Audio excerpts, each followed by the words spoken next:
Mais um Rcast no ar, aonde se criam raízes, mas não se cortam as asas. Seja muito bem-vindo, esse aqui é um podcast collab com o pessoal do Rcast, o pessoal da Escola Raízes da Abapai Church. E você não está enganado não estar nesse canal, porque eu estou aqui junto com o meu parceiro Tiagão. Fala, Michael. Obrigado, meu irmão. Beleza, meu irmão? Pela oportunidade, Tranquilo? por estar aqui comigo. Seja muito bem-vindo, vamos fazer um ótimo episódio hoje. Vai ser massa, hein? Vai ser massa. Eu sou o Thiago, seja bem-vindo ao Rcast. O Rcast é o podcast da Escola Teológica Raízes, e a Escola Teológica Raízes é a escola bíblica da Igreja Abapai Church. Estamos hoje aqui com dois feras, duas pessoas aí que vão mexer com a nossa mente, mexer aí talvez até com a tua estrutura de fé, e eu acredito que vai ser um bate-papo bem bacana, bem gostoso. Então não se esqueça aí de se inscrever no nosso canal, curtir, comentar e compartilhar. Sabe aquele grupo da família que só dá briga? Joga esse episódio lá que vai dar mais briga ainda. Tô brincando. Queria aqui apresentar Daniel Trindade. É um prazer estar aqui com vocês hoje. Esse convite maravilhoso de poder estar participando desse programa muito legal. Thiago, Maicon, muito obrigado por esse convite, pela confiança. Espero que a gente possa bater um papo bem bacana e trazer muitas informações, às vezes pouco faladas, mas que hoje possa trazer bastante clareza, né? É um prazer estar aqui com vocês. Bacana. Obrigado aí pela honra. E também, né, o Marcos Eberlin. Olá, tudo bem, Thiago? Tudo bem. Maicon, Daniel, um privilégio estar nessa mesa de notáveis aqui, principalmente para falar sobre a questão maior. Será que somos macacos? Peixes? Eita! Ou será que somos filhos do Altíssimo? Essa é a questão principal. Foi um processo natural que nos fez? Ou João estava certo quando disse que sem ele nada do que foi feito se fez? Essa é a grande questão, vamos debatê-la aqui. Vamos exorcizar também aquele pessoal que diz que não foi ele, né? Isso aí. Foram processos naturais, ou que ele guiou alguma coisa. Então, bora. Maravilha. Pra frente. Maravilha. Deixa eu, para a gente conseguir introduzir aqui o assunto e conseguir falar sobre ele, eu queria trazer um ponto, porque assim, a gente fala muito sobre o criacionismo e o evolucionismo, né? Um contra o outro, ou um querendo provar que o outro é verdade, enfim. E Darwin tem suas falhas, né? Hoje é questionado por suas falhas, por suas dificuldades na sua prova.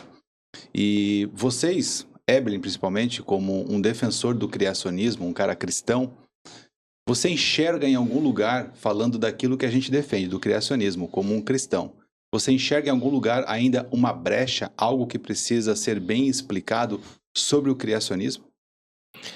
Maicon, absolutamente não. Acho que vivemos numa época única na história da ciência. Estamos cercados, abarrotados, atolados, encharcados, ilhados por evidências e mais evidências e mais evidências que mostram claramente que toda a verdade da palavra de Deus hoje pode ser confrontada com as evidências científicas. E podemos concluir claramente que a Bíblia venceu de goleada. Praticamente, não todos os pontos que na palavra de Deus se referem às nossas origens foram confirmadas. Salmos 33:9 falou que ele falou e tudo se fez. Ele ordenou e de pronto tudo foi criado. Aí Deus mandou a foto, 2 fotos, Michael. Tiago, né, Daniel? Daniel vai comentar essa questão também, né? Vai concordar comigo. Olha só, a gente tem 2 fotos do universo prontíssimo desde o início. A Bíblia diz que em 6 dias criou Deus os céus, a terra e o mar e tudo que neles há. Fomos verificar na foto, o universo está prontinho e o universo está jovem. Ele não envelheceu, ele não tem sinais de envelhecimento. A mesma foto que foi tirada no início, a gente tira igualzinho no começo. Então pode viajar pelo universo todo, não há sinal de envelhecimento. Em 6 dias criou Deus os céus, a terra e o mar e tudo que neles há, e a cronologia e genealogia de Gênesis, aquela sequência lá de patriarcas, filhos e quanto tempo que eles viveram, que a gente lê e fala que coisa chata. Olha, está lá para a gente fazer a conta, olha só. Eu não acho isso, tá? A Bíblia deixa muito claro que Viemos de uma Eva e de um Adão, fomos no genoma, descobrimos a Eva mitocondrial, o Adão Y. Olha só, fomos no nosso genoma e fomos verificar a quantidade de mutações deletérias que nós temos. Vimos quanto demora uma geração, fizemos uma média mundial, porque agora os sequenciadores de DNA são super mega rápidos, e descobrimos que temos um diário da vida da Terra, 6.000 anos. E todos aqueles que fizeram os compromissos com os milhões de anos quebraram a cara, não teve jeito. E as professorinhas, viu, Michael, viu, Thiago, não é, Daniel, as professorinhas da IBD venceram.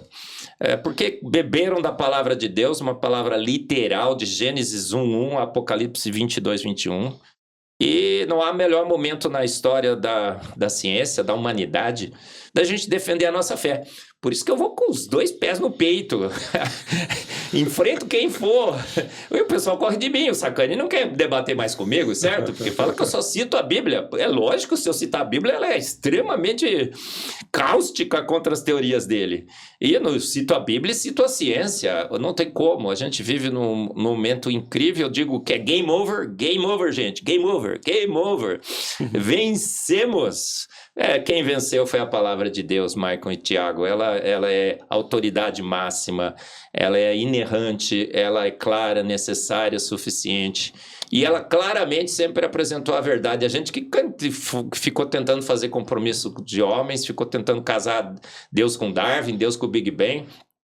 E quem fez esse casamento não foi a Bíblia, fomos nós. E o casamento nunca ocorreu.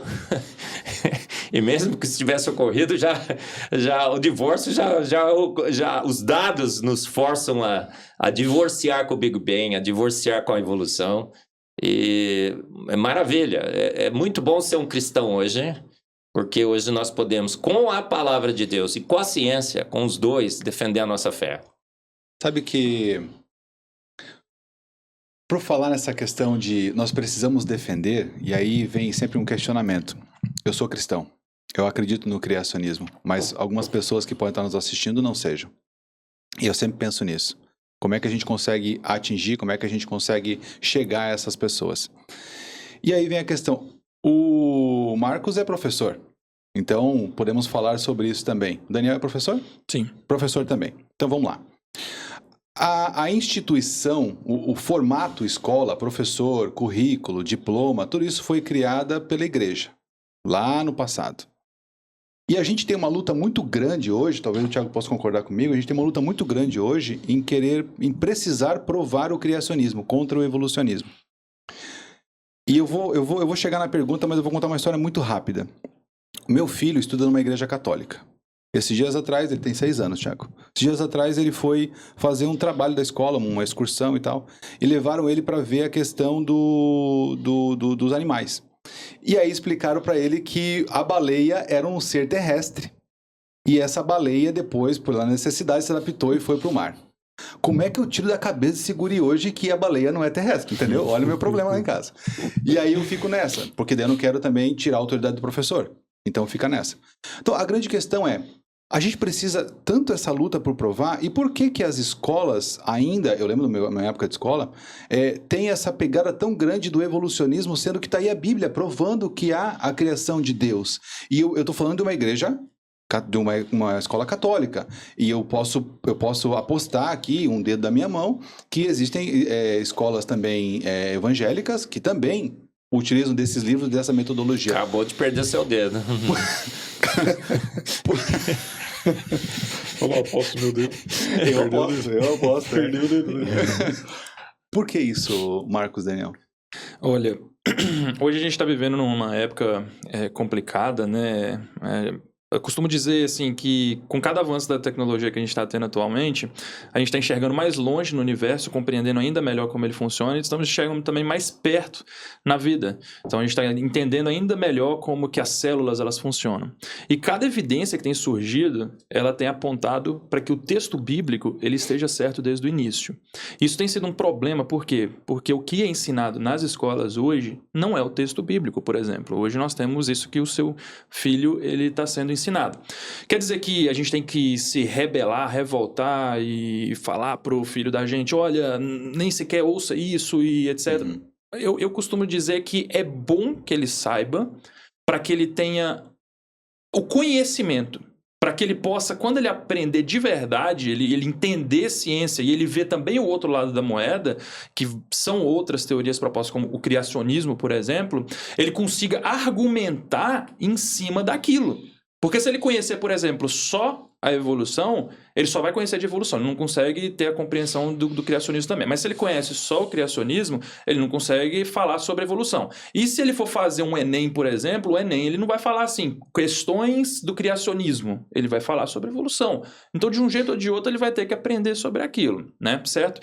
Então, ele tem que entender, ele tem que saber o que está sendo dito ali, mas o outro lado tem que ser apresentado para ele também. Ele tem que saber que existe uma outra vertente, ele tem que saber que a palavra de Deus, ela está dizendo uma outra história e que as evidências científicas mais recentes apoiam cada vez mais o que a palavra de Deus tem dito.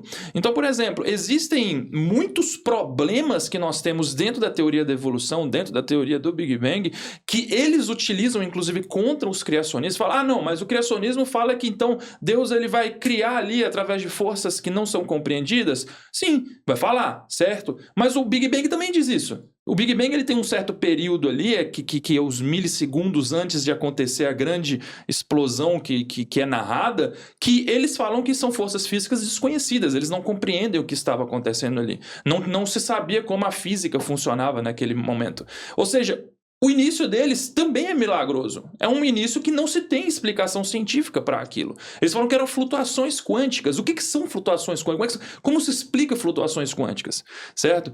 Então, assim, existe perguntas sérias científicas que colocam em xeque, por exemplo, a teoria da evolução e colocam em xeque a teoria do Big Bang. E hoje nós temos a vertente, né, do criacionismo que traz também uma outra explicação, que vai ter argumentações científicas em cima do criacionismo que nós conseguimos defender e que estão de acordo com o texto bíblico. É isso que eu acho que nós vamos estar discutindo um pouco hoje, né? Quais são essas vertentes, quais são essas evidências científicas, o que elas dizem, né? Para onde elas apontam, e será que no final, né, no final de todas essas questões que vão ser perguntadas, que vão ser analisadas, avaliadas, nós temos que ir para a melhor resposta, para a melhor inferência. Nós temos que ir para o que faz mais sentido.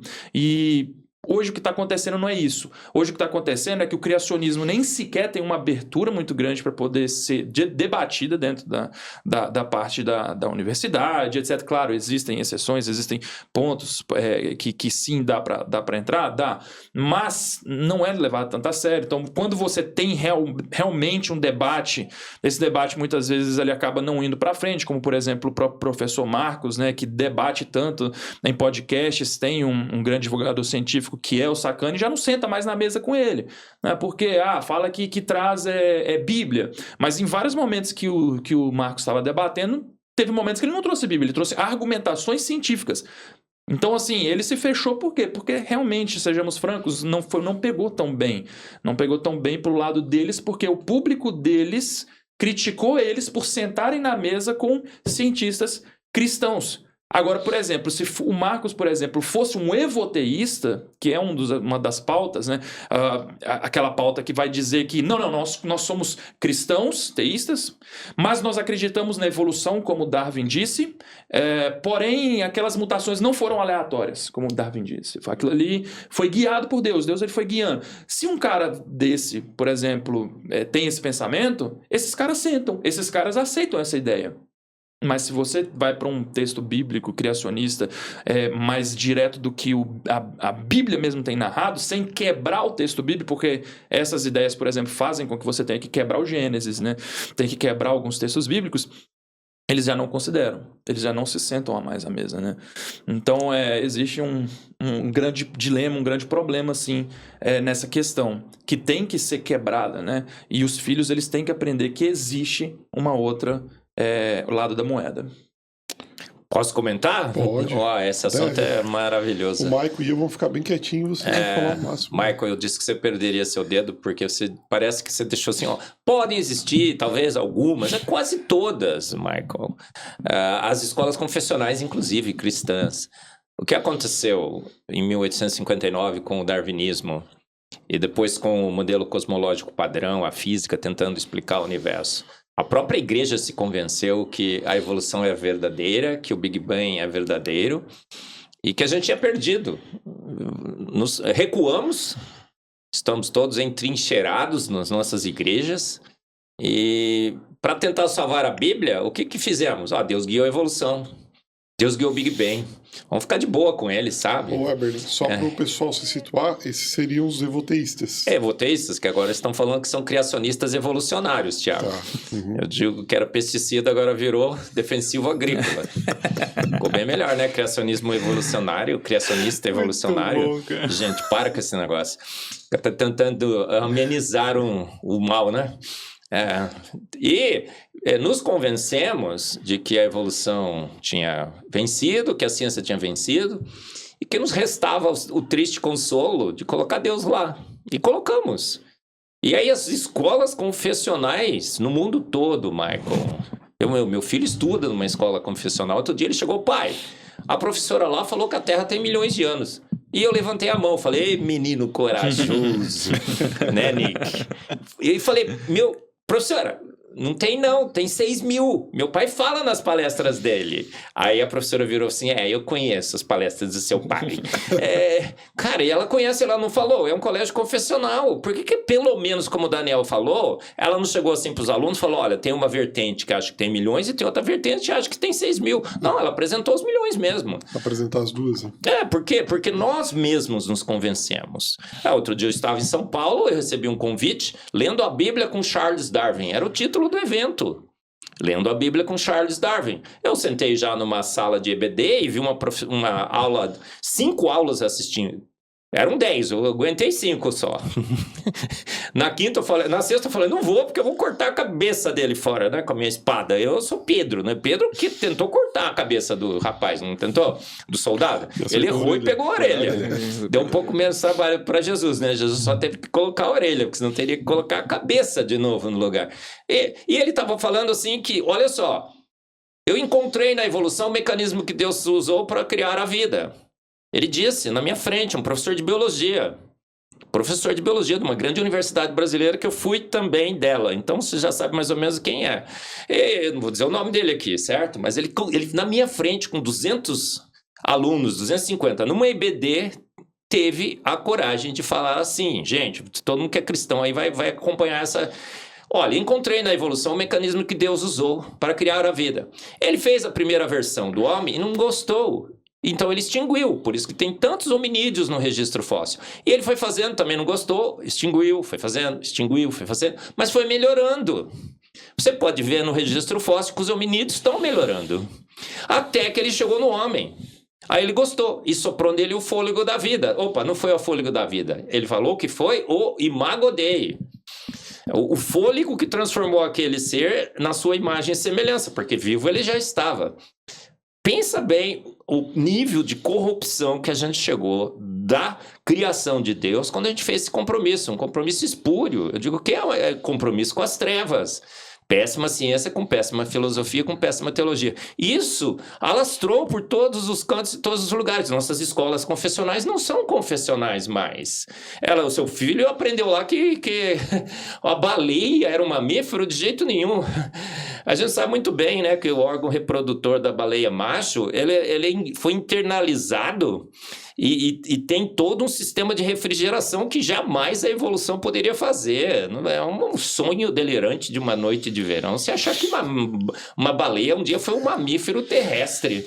Que o urso nada... Sabe como é que Darwin, o Michael, pessoal que está assistindo aí, olha só que ciência estão ensinando para o filho do Michael, sabe o que o Darwin falou sobre a evolução das baleias? É que um urso nadando de boca aberta. Ele pôs no livro, na primeira versão do Origem das Espécies. Eu não vejo nenhum problema em imaginar que um urso nadando de boca aberta ao longo de milhões e milhões de anos tenha se transformado numa baleia.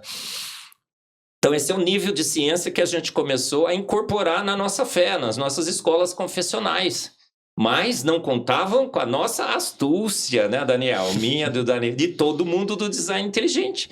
Finalmente, em 1993, surge uma nova teoria, a teoria do design inteligente. E a teoria do design inteligente fala, gente, pessoal aí criacionista, pessoal das igrejas, não precisa mais casar com Darwin.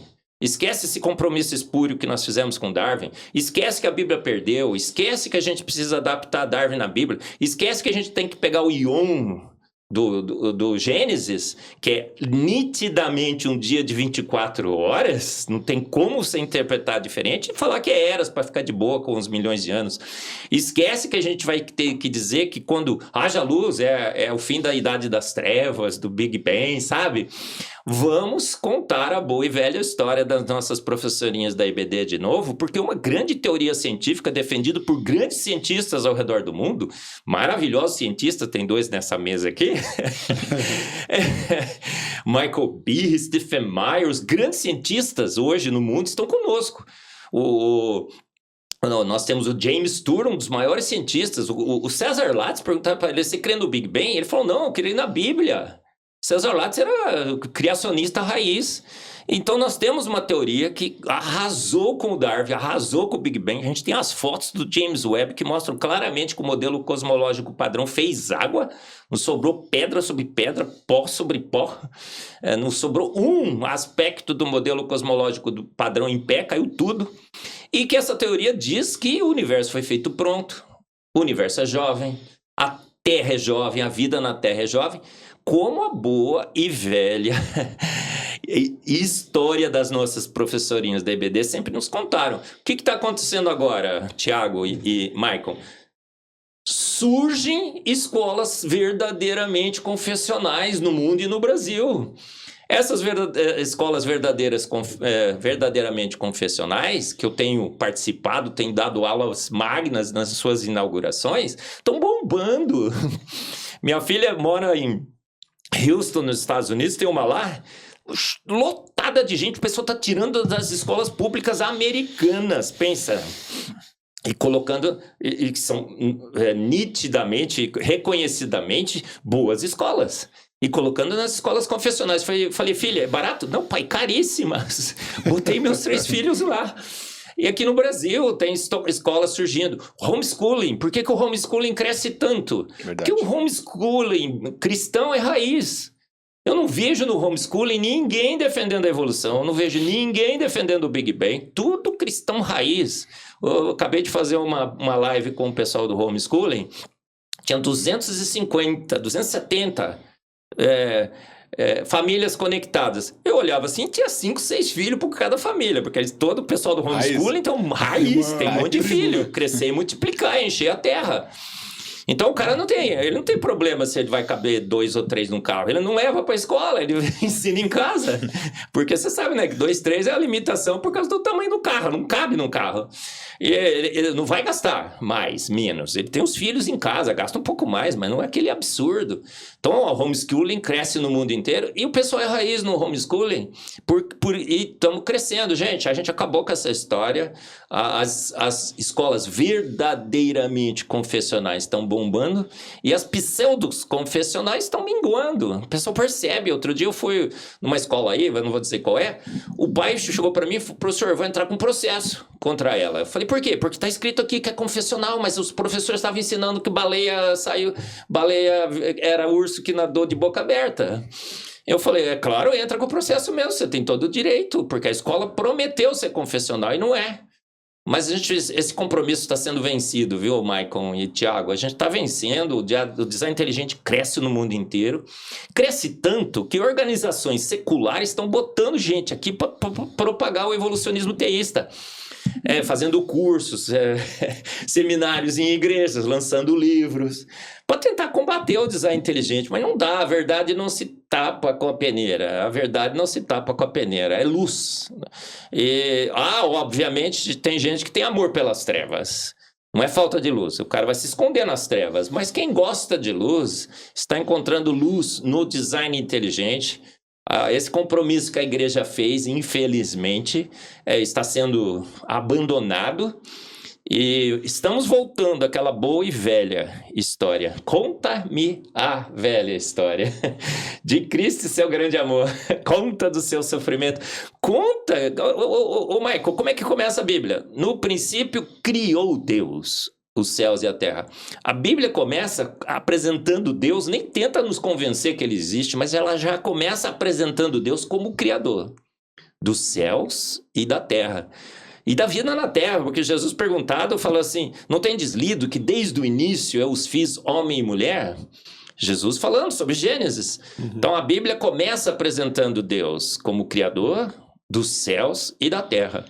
E a gente não pode, um Deus que já se apresenta como Criador dos céus e da terra, colocar outros processos para criar o universo, para criar as baleias, para criar para a sereia, né? Sonhos delirantes de uma noite de verão. Muito bom isso, muito bom isso. Ô, galera, queria que vocês apresentassem aqui, né, as evidências científicas hoje mais convincentes, na opinião de vocês, que apontam, né, para esse designer inteligente na natureza. Legal.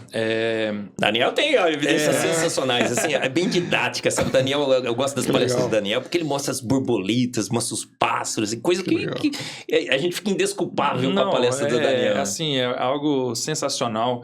Eu acho que quando a gente olha ao nosso redor, sabe, Tiago, a gente está com muitas e muitas evidências. Literalmente, se você olha para uma folha de uma árvore, aquilo é uma evidência inegável de um designer, por incrível que pareça. Só que é até onde eu falo assim, quando nós temos... O professor ele tem o dom de ensinar de verdade, assim, ele consegue transmitir isso. Porque quando você avalia a ciência e você começa a avaliar a vida, você vê que a vida ela não é fácil. Não são mutações que vão simplesmente formar sistemas extremamente complexos, como uma árvore, por exemplo. E quando você para olhar a árvore, às vezes a gente vê uma árvore o tempo inteiro do nosso lado, só que a gente não sabe quanta inteligência tem por trás daquilo. A árvore é essencial para a vida, ela faz um processo chamado processo de fotossíntese, que é essencial para que ela viva e para que a gente também tenha o nosso ar purificado. São filtros, praticamente, que nós temos nas ruas, que estão fazendo esse processo. É incrível, controla assim, inúmeras questões essenciais para a vida, está relacionado até mesmo à temperatura. Então, assim, a gente está simplesmente abarrotado de evidências. Mas uma das coisas mais incríveis que eu vejo quando eu paro para pensar em Deus, assim, é quando eu estudo o código genético. Quando você estuda o DNA. O DNA é algo simplesmente incrível, é algo sensacional. Quando você avalia o DNA, você fala assim, meu Deus, olha o que eu estou vendo aqui, o que realmente eu estou observando quando eu passo a estudar o DNA. Você vê que é um sequenciamento, são 4 letrinhas que tem ali, ATGC, e um dos nomes do DNA é código genético, e aí eu quero fazer uma analogia para todos aqueles que estiverem ouvindo esse podcast. Quando você pensa em código, a gente lembra de vários códigos, certo? A gente lembra do código Morse, a gente lembra do código ASCII, código binário, código de barras, QR Code, o tipo de codificação também. Tem vários e vários e vários tipos de códigos. Mas não existem códigos que não possuem um programador. Então, como que o código genético, que é chamado, um dos nomes que é chamado nosso DNA, por exemplo, né, que é uma codificação que dá as ordens, por exemplo, para todas as formações de proteínas do nosso corpo. Quando a gente vai falar sobre proteína, a gente está falando basicamente de todo o funcionamento e estrutura do seu corpo.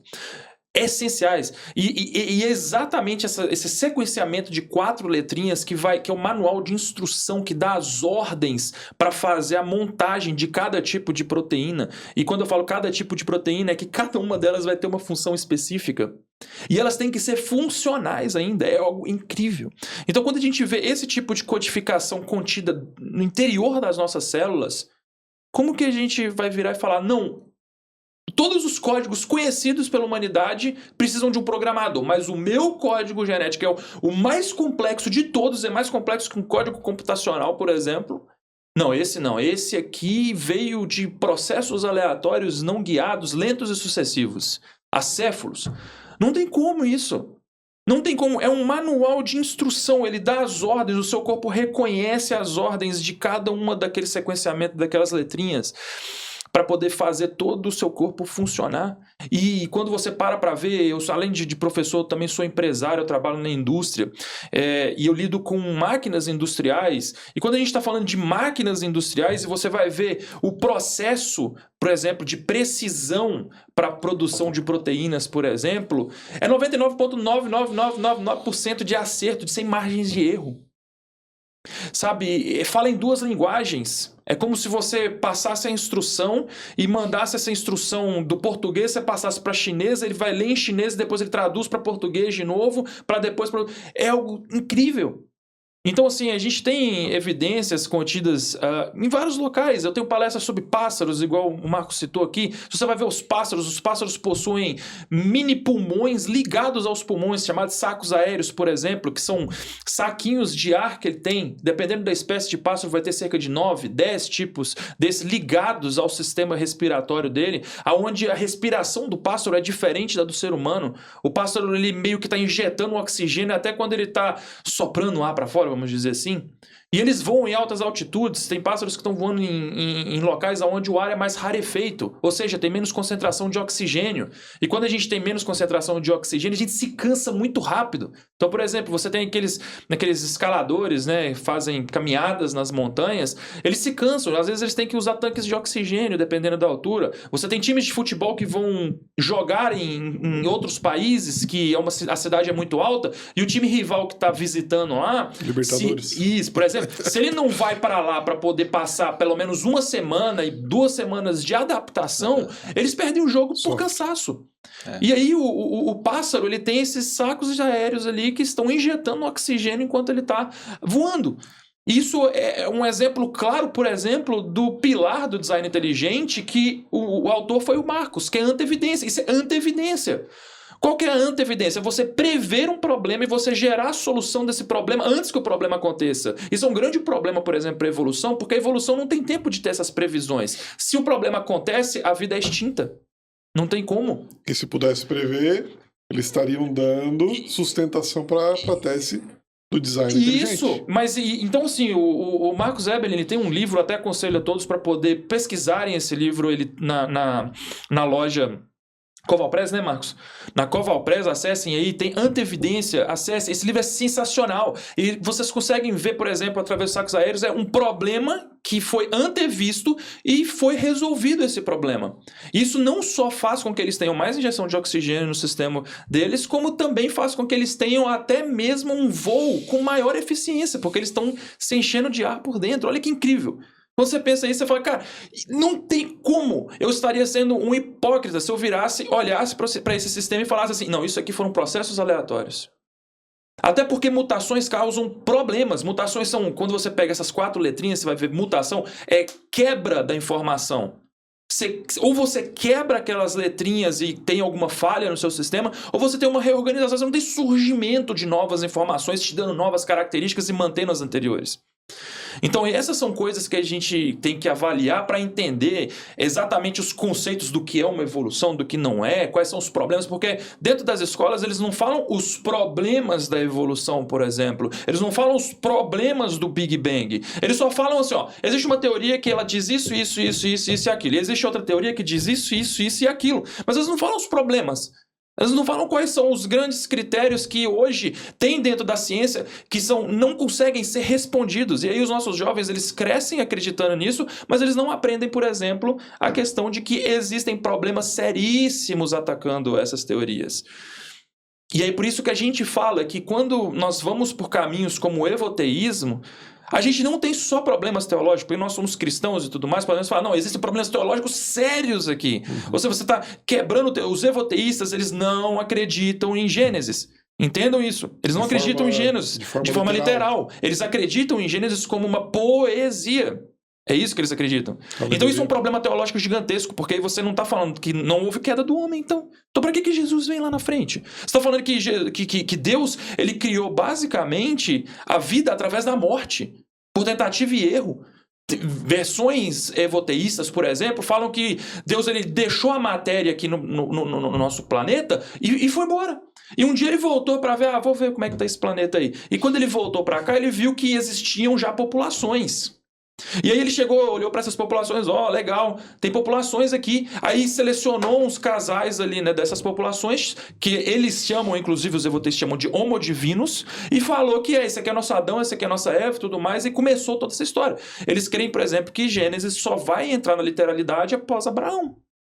Então isso são problemas muito sérios teológicos, mas quando a gente vai observar também a parte... o Gênesis de 1 a 11, né? 10 ali. Exatamente. E quando a gente vai olhar, por exemplo, a parte científica, porque aí você fala assim, tudo bem, nós somos cristãos, conseguimos comprovar então que o evoteísmo é falho pela versão teológica, que é um grandíssimo problema, mas quando você vai olhar cientificamente também, você está com muito problema científico, porque quem avalia e aí fala assim, não, cristão bom é o cristão que é ateu, é o cristão que não é, né, desculpa, cientista bom é o cientista ateu, entendeu? E não é isso, porque quando você pega, por exemplo, os maiores nomes da ciência, a gente pode citar vários deles aqui, no meu ponto de vista, um que eu gosto muito, eu vou citar uma frase dele, é Louis Pasteur. Ele criou, por exemplo, o processo de pasteurização. Então você já viu o leite pasteurizado que nós tomamos?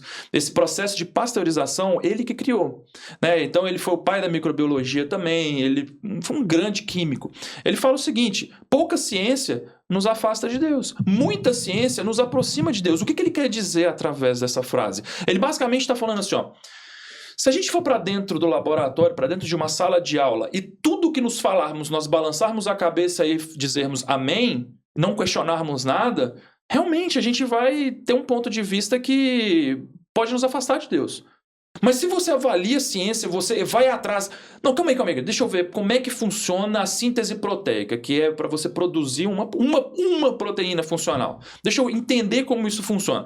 Se você fizer esse questionamento e você for atrás de entender como isso funciona, é impossível que você olhe para aquele sistema, para aquele processo, e você fale assim, isso aqui ocorreu de uma forma aleatória. Então os maiores cientistas, eles eram declarados cristãos. As maiores universidades eram declaradas cristãos. Oxford, Cambridge, Harvard...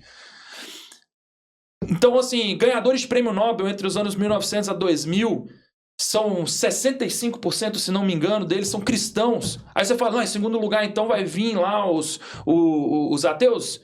Não! Tem os judeus. 22. Tem os judeus. Aí depois o Marcos até brinca, né? Fala assim, deixaram com o dízimo, 10%. Deixaram com o dízimo. E eu ainda complemento e falo assim, e para aumentar esse número ainda, eles tiveram que juntar grupos. Porque quando fala assim, 65% ali de cristãos, etc., 22% de judeus, aí quando chega, judeus e cristãos, aí na hora que chega lá nos ateus, não é ateus. É ateus, agnósticos, livres pensadores, aí junta um monte de grupo assim para acumular 10%. Então são falácias que a gente ouve de que, não, o cristão não tem lugar na ciência, etc, que a gente às vezes não vai atrás para saber se é verdade, né? Então, enfim... Posso dar uns exemplos também? Legal, hein, Daniel? Favor. Bora.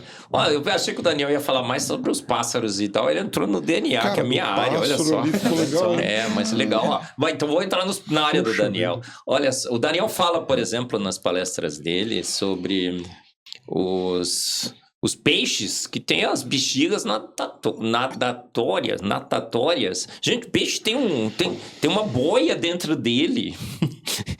E se ele precisa afundar, ele esvazia. Se ele precisa flutuar, ele enche. Não sei se alguém já limpou o peixe. Você já limpou o peixe na sua casa? Sabe aquele saquinho que infla? Parece uma boiazinha que tem dentro do peixe. Aquilo é para controlar a densidade do peixe. Caramba. Tubarão controla com o nível de gordura no fígado. Tem estruturas maravilhosas. Mas eu acho assim, é muito difícil dar a melhor, porque são tantas melhores. É tudo top. Mas, planta carnívora acho que é o maior absurdo. Deus é um exibido, um exagerado e muito bem-humorado. Eu acho que Deus acordou um dia e falou, cara, hoje eu vou arrebentar com esses ateus.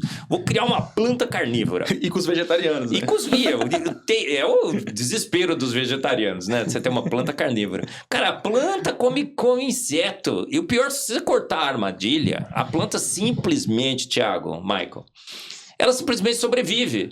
O que está fazendo aquele carnivorismo na planta? Gente, para. E o sistema é maravilhoso. Eu falo do meu livro, Anteevidência, que eu concordo, é maravilhoso esse livro, viu? É meu, né? concordei 100% Eu vou com o Daniel, né? vou usar essa ideia na aula sobre salvação. Exato. Evidência da muito. O carnivorismo, gente, aquela armadilha, todo mundo que tá em casa, as crianças, todo mundo gosta de planta carnívora, né? Eu vou nas casas aí de vez em quando de criança, tem uma planta carnívora ali, porque é sensacional mesmo aquele negócio, né? Tem diferentes tipos de armadilha. Deus ainda falou assim, ó, vou diversificar, vou fazer uma que o bicho cai lá dentro, outra que fecha. Ou aquela que fecha... Tem sensores na superfície. O bicho vai entrando, vai acumulando voltagem, é um capacitor. Quando dá 20 milivolts, ela fecha. E fecha na hora certinha. É muito difícil ela errar. Que coisa... Monastia que chama.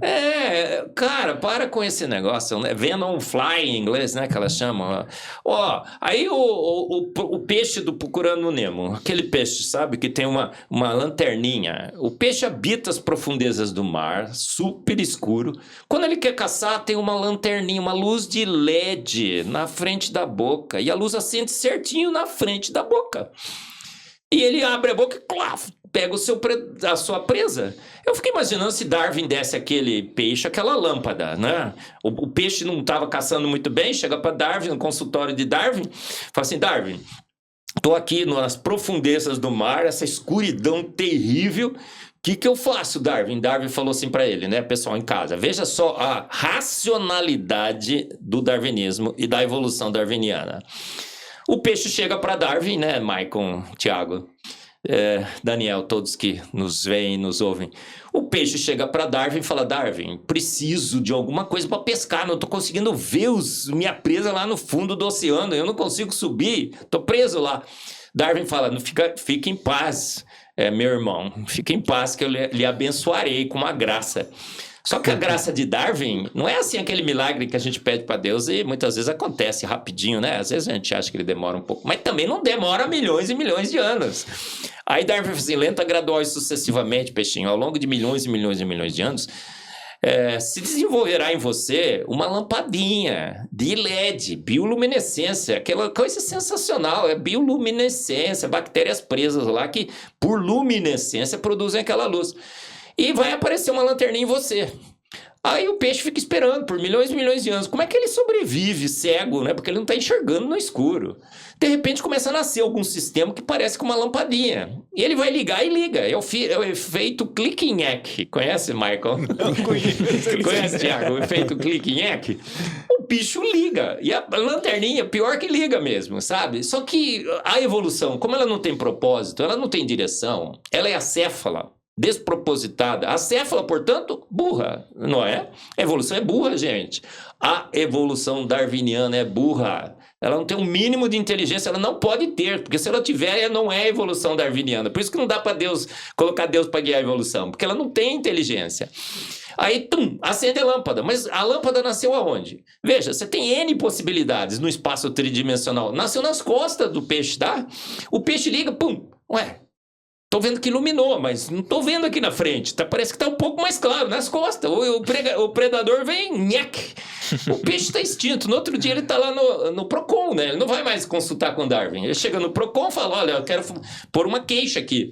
Fui lá no escritório, lá no consultório do Darwin, ele me prometeu um produto, mas demorou, gente. Milhões e milhões de anos. Agora, quando chegou, defeituoso, pior, mortal. Nasceu nas minhas costas. É esse tipo de ciência que nós estamos falando que é ciência. É esse tipo de ciência que é apresentado nas nossas escolas. É esse tipo de ciência que a Academia Brasileira de Ciência acaba de lançar um livro. A evolução é fato, que a Academia Brasileira de Ciência, gente, está falando que é fato e está ensinando, doutrinando nossos filhos nas escolas brasileiras. Por isso que está todo mundo tirando. É público, é gratuito, mas estão tirando. E usando o nosso dinheiro, recurso público, porque a Academia Brasileira de Ciências, você vai olhar lá, os patrocinadores são instituições públicas, falando que isso é fato. É um mero boato. Por isso que as escolas que estão ensinando a verdade sobre as nossas origens, escolas confessionais, estão bombando. Os pais estão tirando fora, por isso que o homeschooling... Vamos puxar essa molecada para casa. E aí, aquele domínio da sala de aula, né, Michael, que existia antes, não existe mais. Ou você ensina boa ciência, gente, ou você ensina boa ciência na sua escola, A ciência que pelo menos coloca as duas teorias frente a frente, é isso que nós do design inteligente estamos dizendo, coloque as duas. Pô, essa aqui é a evolução, aqui é o design inteligente, aqui tem os problemas aqui não tem problema nenhum, né? Porque não temos, né? Eu não vejo, né? Deve existir, mas não conheço. E você decide, pede para o seu aluno investigar as duas teorias e falar qual que é melhor. Eu acho que o professor nunca deve chegar e falar assim, essa é melhor. Se eu fosse dar aula de design inteligente, eu falo, gente, tá aqui a evolução, tá aqui o design inteligente. Estuda, veja qual é a melhor. E as escolas que estão fazendo, ou você faz isso na sua escola está fadada ao insucesso, os pais estão percebendo, estão tirando fora.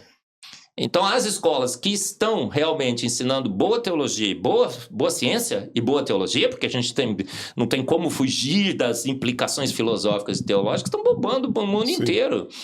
E as escolas que estão insistindo naquela velha e desgastada ideia de que urso nadando de boca aberta virou baleia, que dino virou galinha, canário. Gente, dinossauro virou galinha, canário, pode?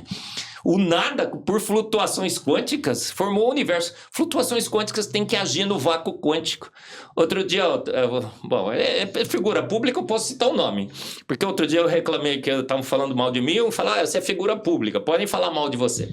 Então não vou falar bem, tá? Não vou falar mal. Mas tava lá no Flow, o Sacani e o Igor. O Igor perguntou pro Sacani, o que disparou o Big Bang? Porque não existia nada antes do Big Bang. Ele falou, não existia nada. Não existia matéria, não existia espaço, não existia energia, não existia tempo. Então não existia nada. Mas o que disparou o Big Bang? Aí o Sacani, foram as flutuações quânticas. Aí o Sacani continuou, flutuações quânticas que agiram sobre matérias em alta energia. Peraí. Não tinha matéria? Mas não tinha nada.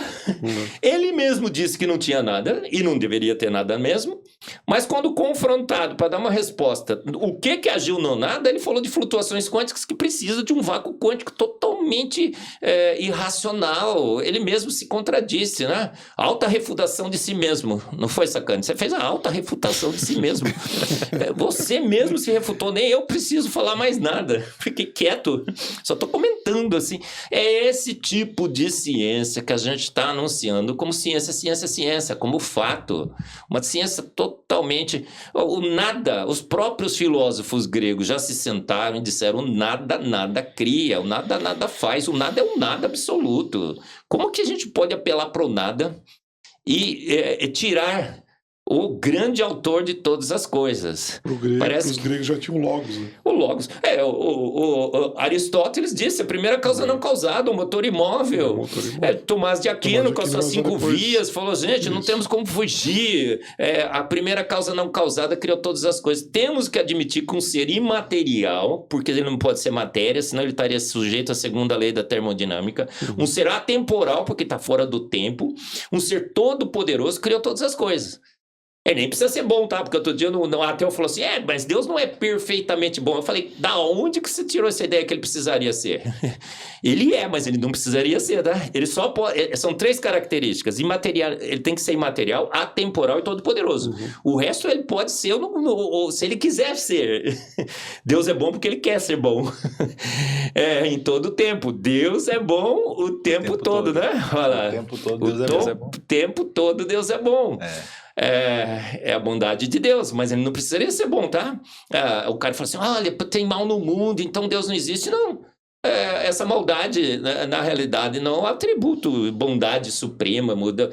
Deus tem que ser o melhor de tudo, então ele tem que ser o mais cruel também, né? O melhor cruel de todos, não. A gente coloca características nesse Deus para tentar desqualificá-lo. Quando a gente desqualifica porque a gente criou o espantalho, a falácia do espantalho, a gente diz, não, Deus não existe, agora eu vou explicar por flutuações quânticas, por urso nadando de boca aberta, e vou ensinar isso nas escolas. A gente vivia um período muito estranho, viu, Michael e Tiago? Mas, como eu disse, não contava com a nossa astúcia. O design inteligente está invadindo o mundo, crescemos no mundo inteiro, no Brasil principalmente, bombando os nossos congressos, né, Daniel? Exatamente. A gente vai aí, às vezes eu falo assim, olha, gente, não veio ninguém. Aí quando eu mostro assim, uau, um monte de gente. Por quê? Porque, claro, demais, todo mundo já percebia há muito tempo que essa história não fazia sentido. Você acreditou? Você acreditou que você era parente de chimpanzé? Vamos chegar num acordo aqui. Ninguém acredita, o bicho é totalmente diferente, né? Outro dia eu parei do lado de um, falei, cara, você é feio, peludo.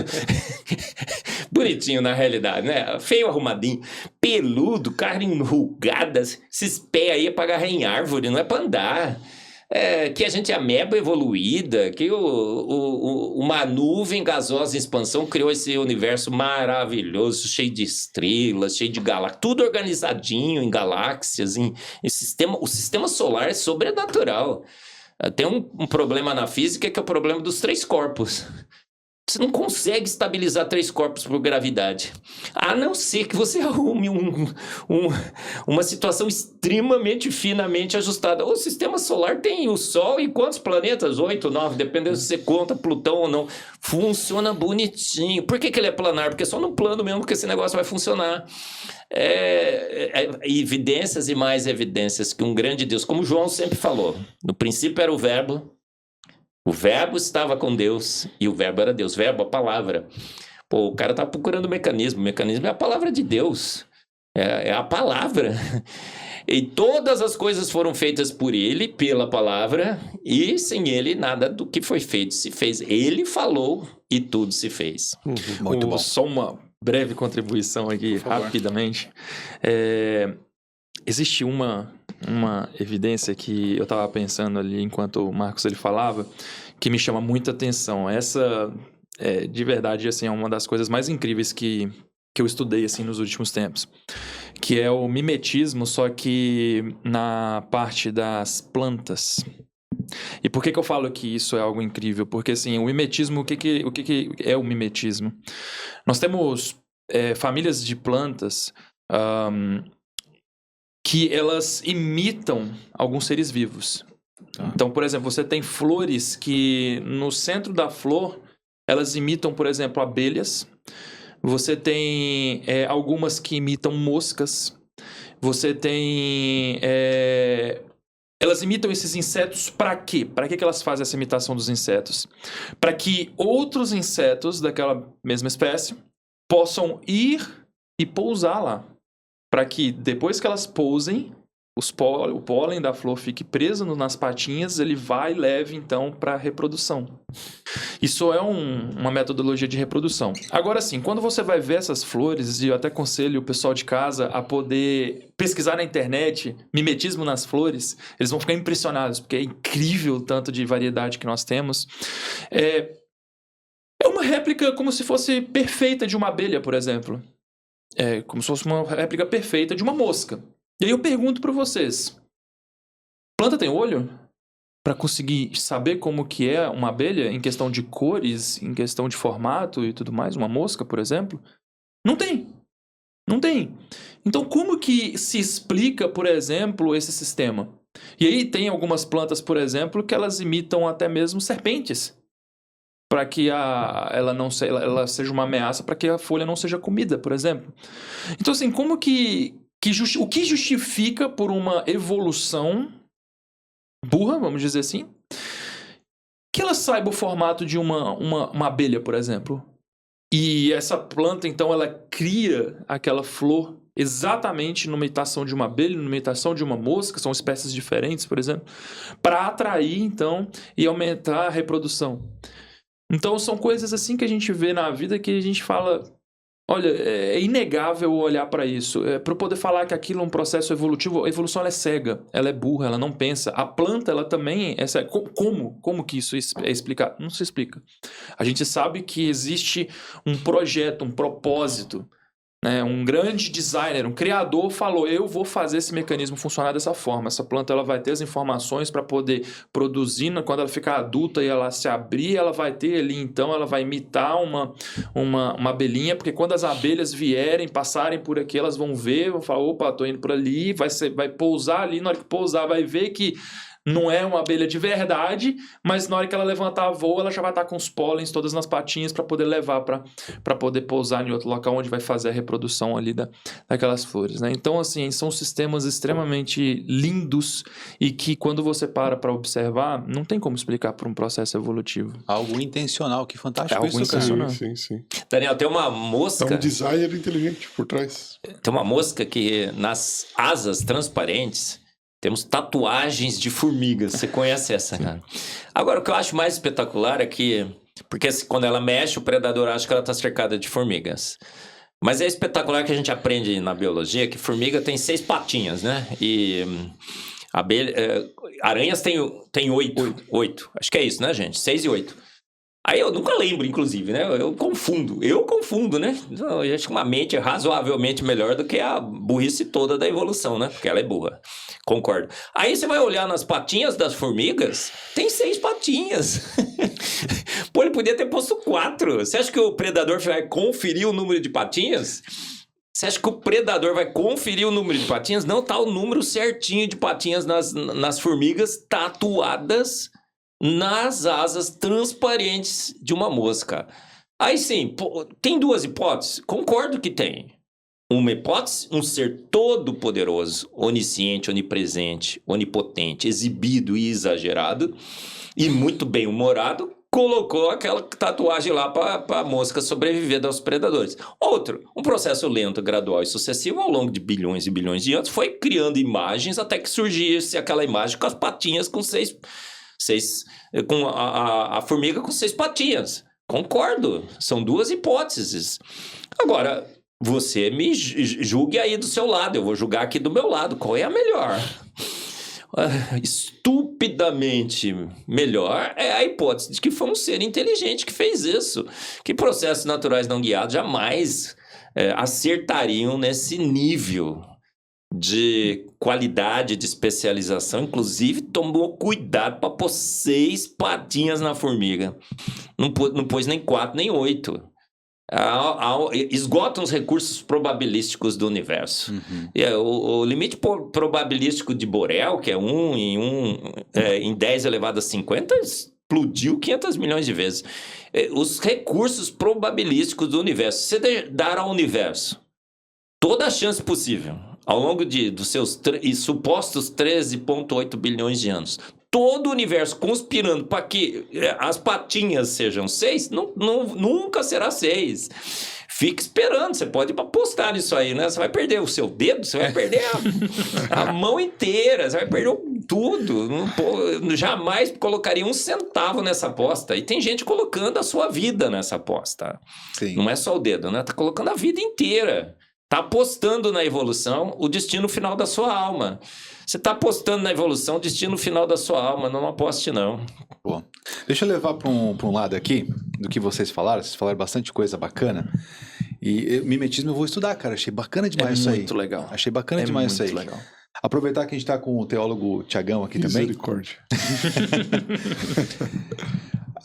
A gente poderia afirmar que o design inteligente surge na necessidade de provar a racionalidade de Deus para aqueles que não creem. E lá no começo de tudo, se a gente ler Gênesis, Tiagão, tem lá que Deus fez e Deus viu que era bom. Deus viu que era bom, né? Tem várias passagens falando isso. Então, quer dizer que lá no começo, quando Deus fez algo e ele viu que era bom, ele tinha um parâmetro do que não era bom. Daquilo que vocês falaram, porque Deus fez, não era bom e pum, matou e fez de novo, pum, matou de novo. Será que não é isso, talvez, que a gente está olhando? Porque Deus viu, fez e viu que era bom. Então, existia um parâmetro lá no começo de tudo. Deus sabia o que não era bom. Sim, sim. Posso falar sobre o design inteligente? Se Pode. ele nasceu com a necessidade de provar que Deus existe ou que Deus é a melhor explicação? Absolutamente não. O design inteligente, a gente sabe muito bem da história do design inteligente, principalmente o design inteligente moderno. Foi em Pajaro Dunes, na Califórnia. Philip Johnson chamou uma reunião de vários cientistas. E nessa reunião foi declarado que, olha, gente, não dá mais para explicar com a evolução. Não dá mais para disfarçar. Conhece a música?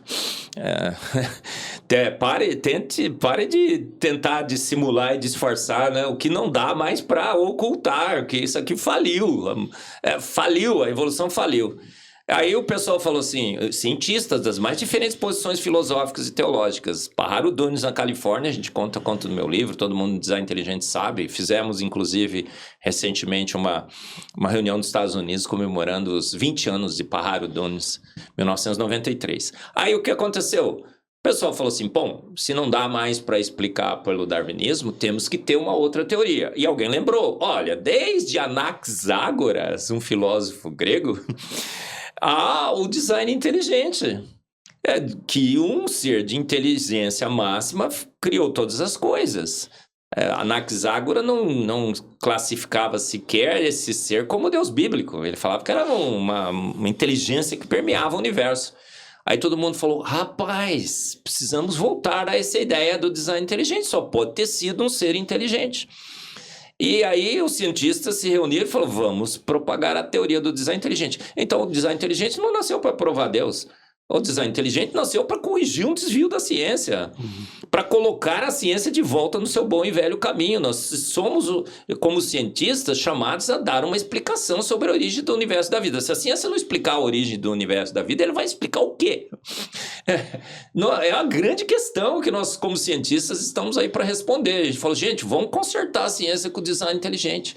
Então é um conserto da ciência, trazendo a ciência para sua boa e velha origem, como o Daniel falou aqui muito bem, né? Todos os pais da ciência eram criacionistas, entendiam que Deus existia. Falei aqui, né, do César Lattes, do Pasteur, todos eles, Boyle, Schrödinger, Planck, os cientistas do passado e do presente. Então foi uma correção de rumo na ciência, o design inteligente. Obviamente, Michael, que eu gosto demais da teoria do design inteligente, o Daniel também gosta, acho que vocês devem gostar, muitos daqui que estão nos ouvindo talvez gostem, porque bate 100% com a nossa fé. E mostra claramente que foi Deus que fez todas as coisas. Mas a Bíblia já declarava isso há muito tempo. Deus não precisa de defesa. Deus ele se defende por ele mesmo. Romanos 1:20 diz que os meus atributos, gente, meus atributos, você não precisa nem de estudar ciência, tá? Não precisa nem biologia, nem química, nem física. Os meus atributos invisíveis, meu eterno poder e minha divindade se veem claramente na criação que eu fiz. Pode olhar aí pro pássaro, olha pro céu, o céu azul, olha para as nuvens não caem, elas são líquidas. E os homens se tornaram indesculpáveis por causa disso. Indesculpáveis? Boa teologia, hein, Tiago? É isso aí, olha, não tem desculpa. Então não precisa. Agora, o que o design inteligente faz? Ele fala, gente, vamos corrigir essa história aí da ciência. É a ciência que está sendo corrigida com o design inteligente, está sendo consertada. E é muito bom também, porque estavam usando a ciência contra Deus, estavam tentando doutrinar os nossos filhos, estavam catequizando os nossos filhos na escola. E a gente fala, não, cara, a ciência prova Deus, ela mostra os seus atributos invisíveis. Então a gente não só está consertando a ciência, mas está consertando a educação e está combatendo uma doutrinação feita em cima de uma teoria totalmente falida. A gente só com o design inteligente está falando, tá vendo? Tem um monte de evidências científicas que corroboram aquilo que vocês estão vendo no seu dia a dia.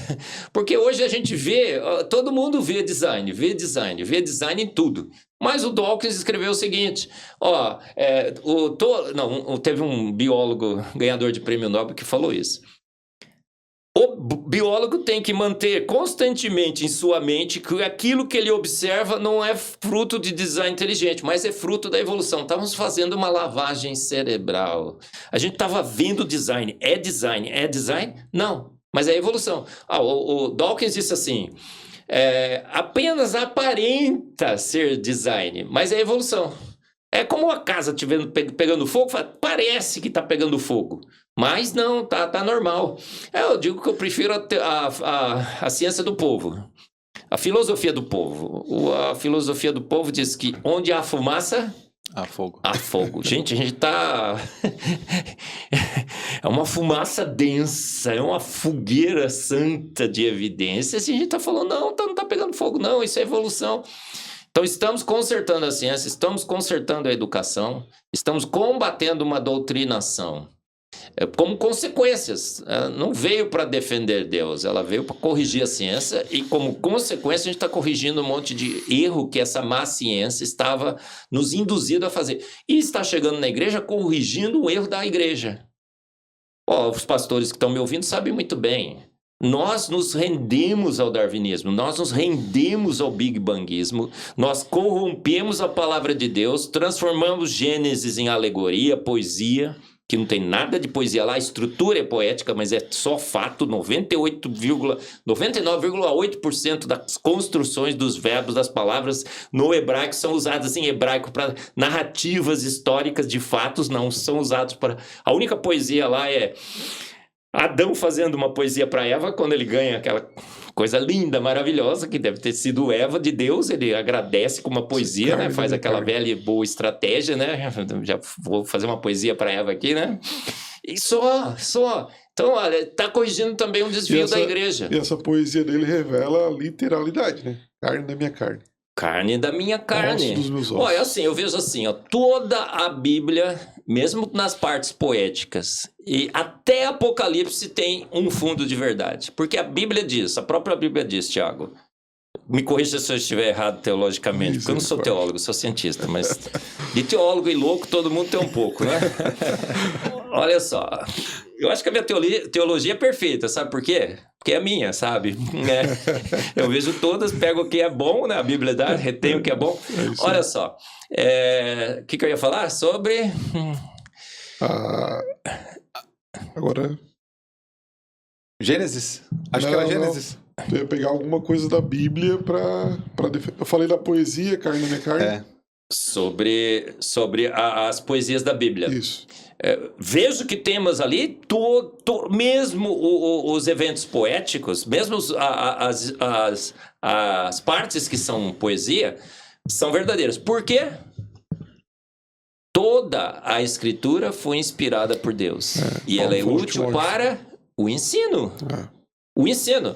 Como é que pode, então, alguma coisa não ser útil para o ensino? Sim. Tudo é útil para o ensino. Se toda a Escritura, a Bíblia diz toda, não sou eu que estou afirmando que é Apocalipse, Gênesis 1, Apocalipse 22, 21. A própria palavra de Deus que diz ela é toda útil para o ensino.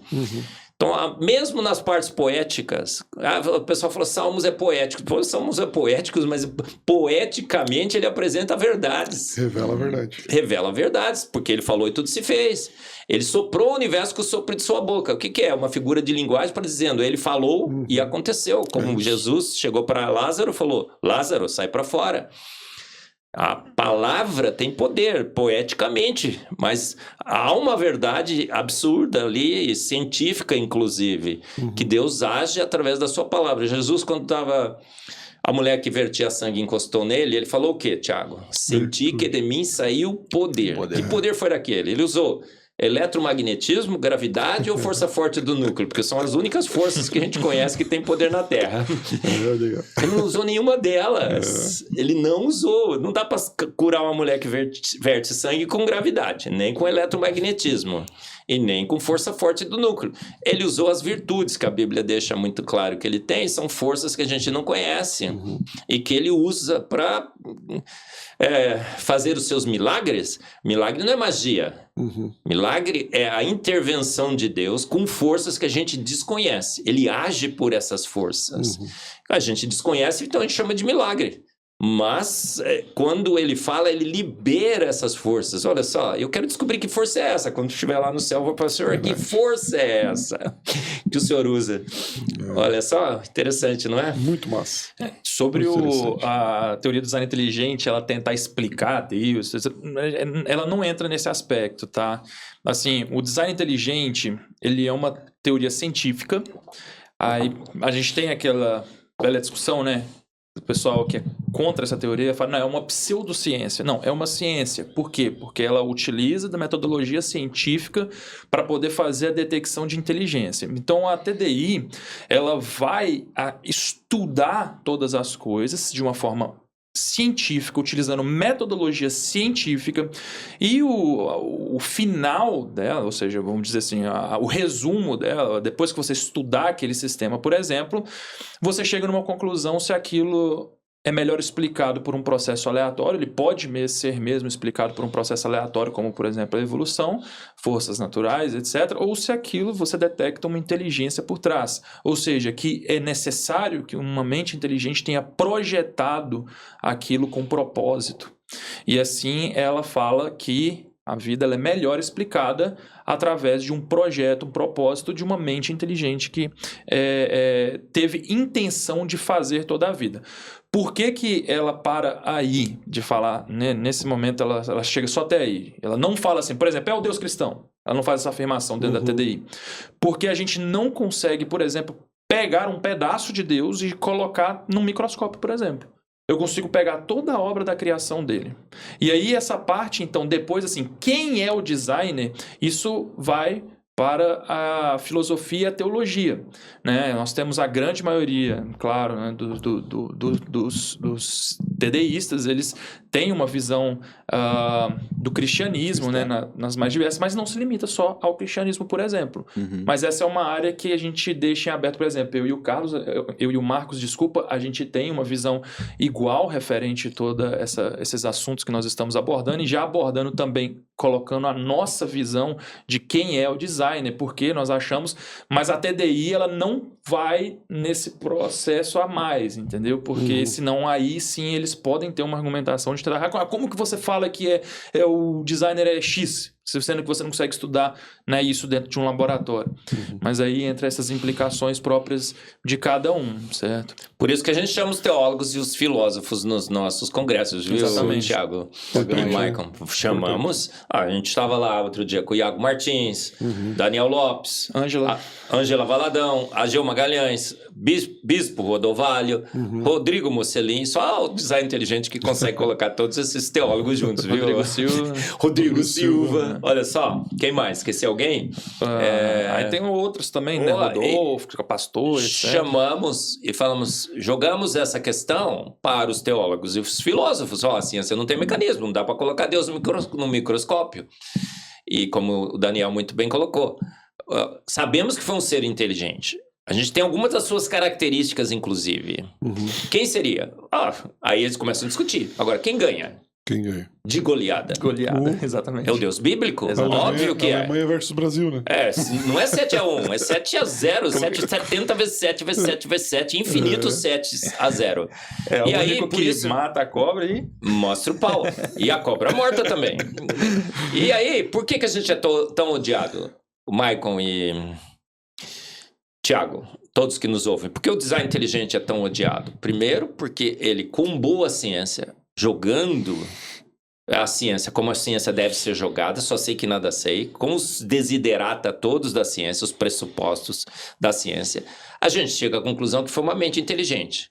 Fala que a ciência não consegue avançar, olha só, que a ciência é limitada, e ela é mesmo, não é tudo ciência, ciência, ciência. Chamamos os filósofos e teólogos, eles detestam a gente porque a gente faz isso.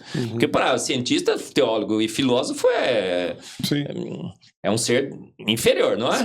Sim, irracional. Irracional. Chamamos os filósofos e os teólogos, e eles com boa filosofia e boa teologia, porque a filosofia é a mãe da ciência, e boa teologia é o Deus bíblico, gente, que ganha de goleada. E imagina.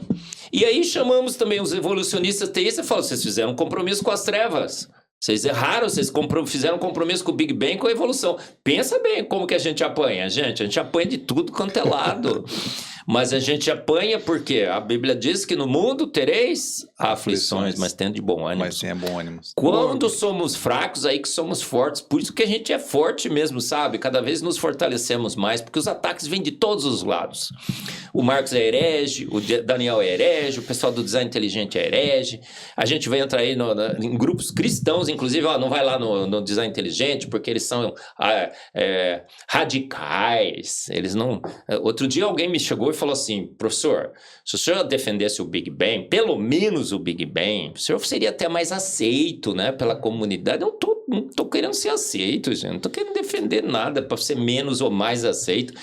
Quanto mais oposição eu tiver, inclusive, a Bíblia diz, Jesus, se perseguiram a mim, Jesus não falou? Quanto mais a vocês, rapaz, presta atenção, eu quero defender a verdade, não quero fazer compromisso com as trevas, porque eu amo a luz. Eu não quero fazer compromisso com as trevas, porque eu amo a luz, eu acho que o Daniel não quer, ninguém quer, dentro do design inteligente. A gente quer jogar essa questão para os filósofos e teólogos, vem essa resposta tão legal e a gente confronta muitas posições, muitas narrativas faltas. Aí de confronta a Academia Brasileira de Ciência, quando lança o livro A Evolução é fato. A gente confronta livros, por exemplo, que dizem que no mundo perdido de Adão e Eva, nós encontramos Adão e Eva nos hominídeos, né? Um filósofo, um teólogo aí bastante famoso, filósofo, ele é filósofo, não é teólogo, né? Pelo menos salvou a teologia, olha aí. William Craig, gente. O mundo perdido de Adão e Eva. Um cara falou assim, olha, meu filho chegou da escola, aprendeu evolução e Big Bang, eu vou casar Deus com evolução e Big Bang, porque assim ele fica de boa, porque ele me questionou. Quem que escreveu o livro, meu Deus? Eu vou lembrar o nome daqui a pouquinho. E, cara, não é isso que você faz. Você chega pro seu filho e fala, filho, abandona isso daí da evolução e do Big Bang, fique com a Bíblia. Ele falou, não, eu vou dar um jeitinho de encaixar a Bíblia com a evolução.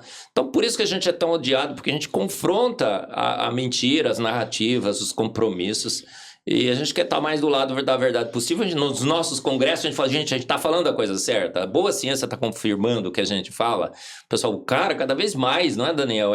Por que enche de gente no nosso congresso? Todo mundo fica no final, puxa, já terminou. Porque o pessoal é cada vez mais, Maicon, cada vez mais, Thiago, mais e mais e mais evidências que corroboram a posição do design inteligente. A gente está muito feliz. Estamos no momento histórico da virada histórica de paradigmas.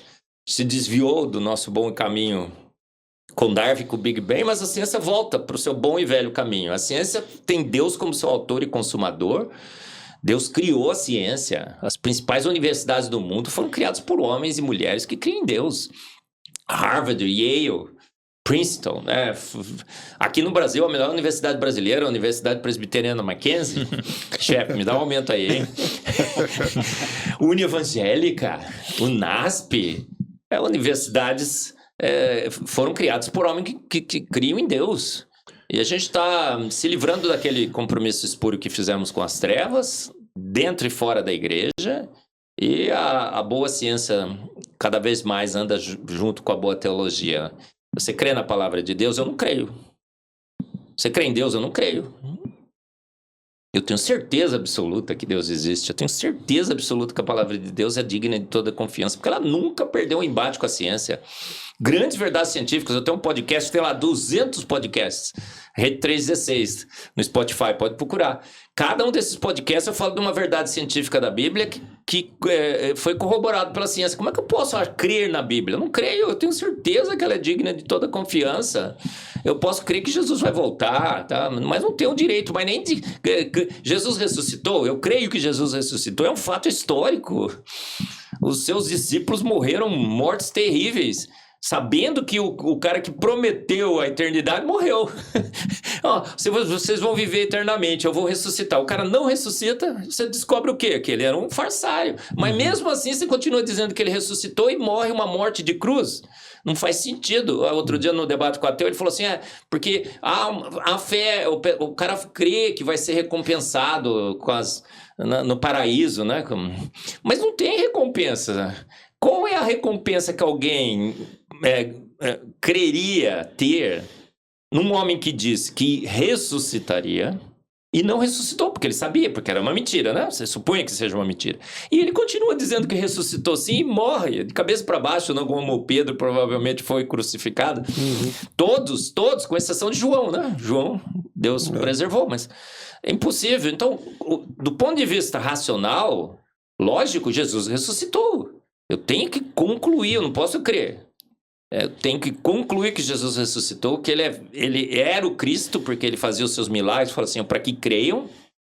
E é esse tipo de fé que nós temos, totalmente racional.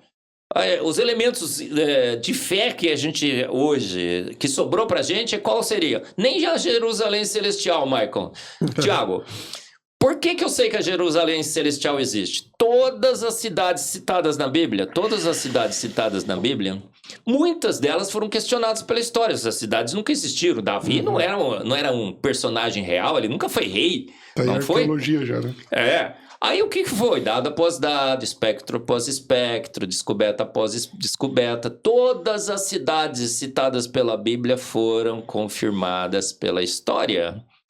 Por que eu então duvidaria da Jerusalém celestial?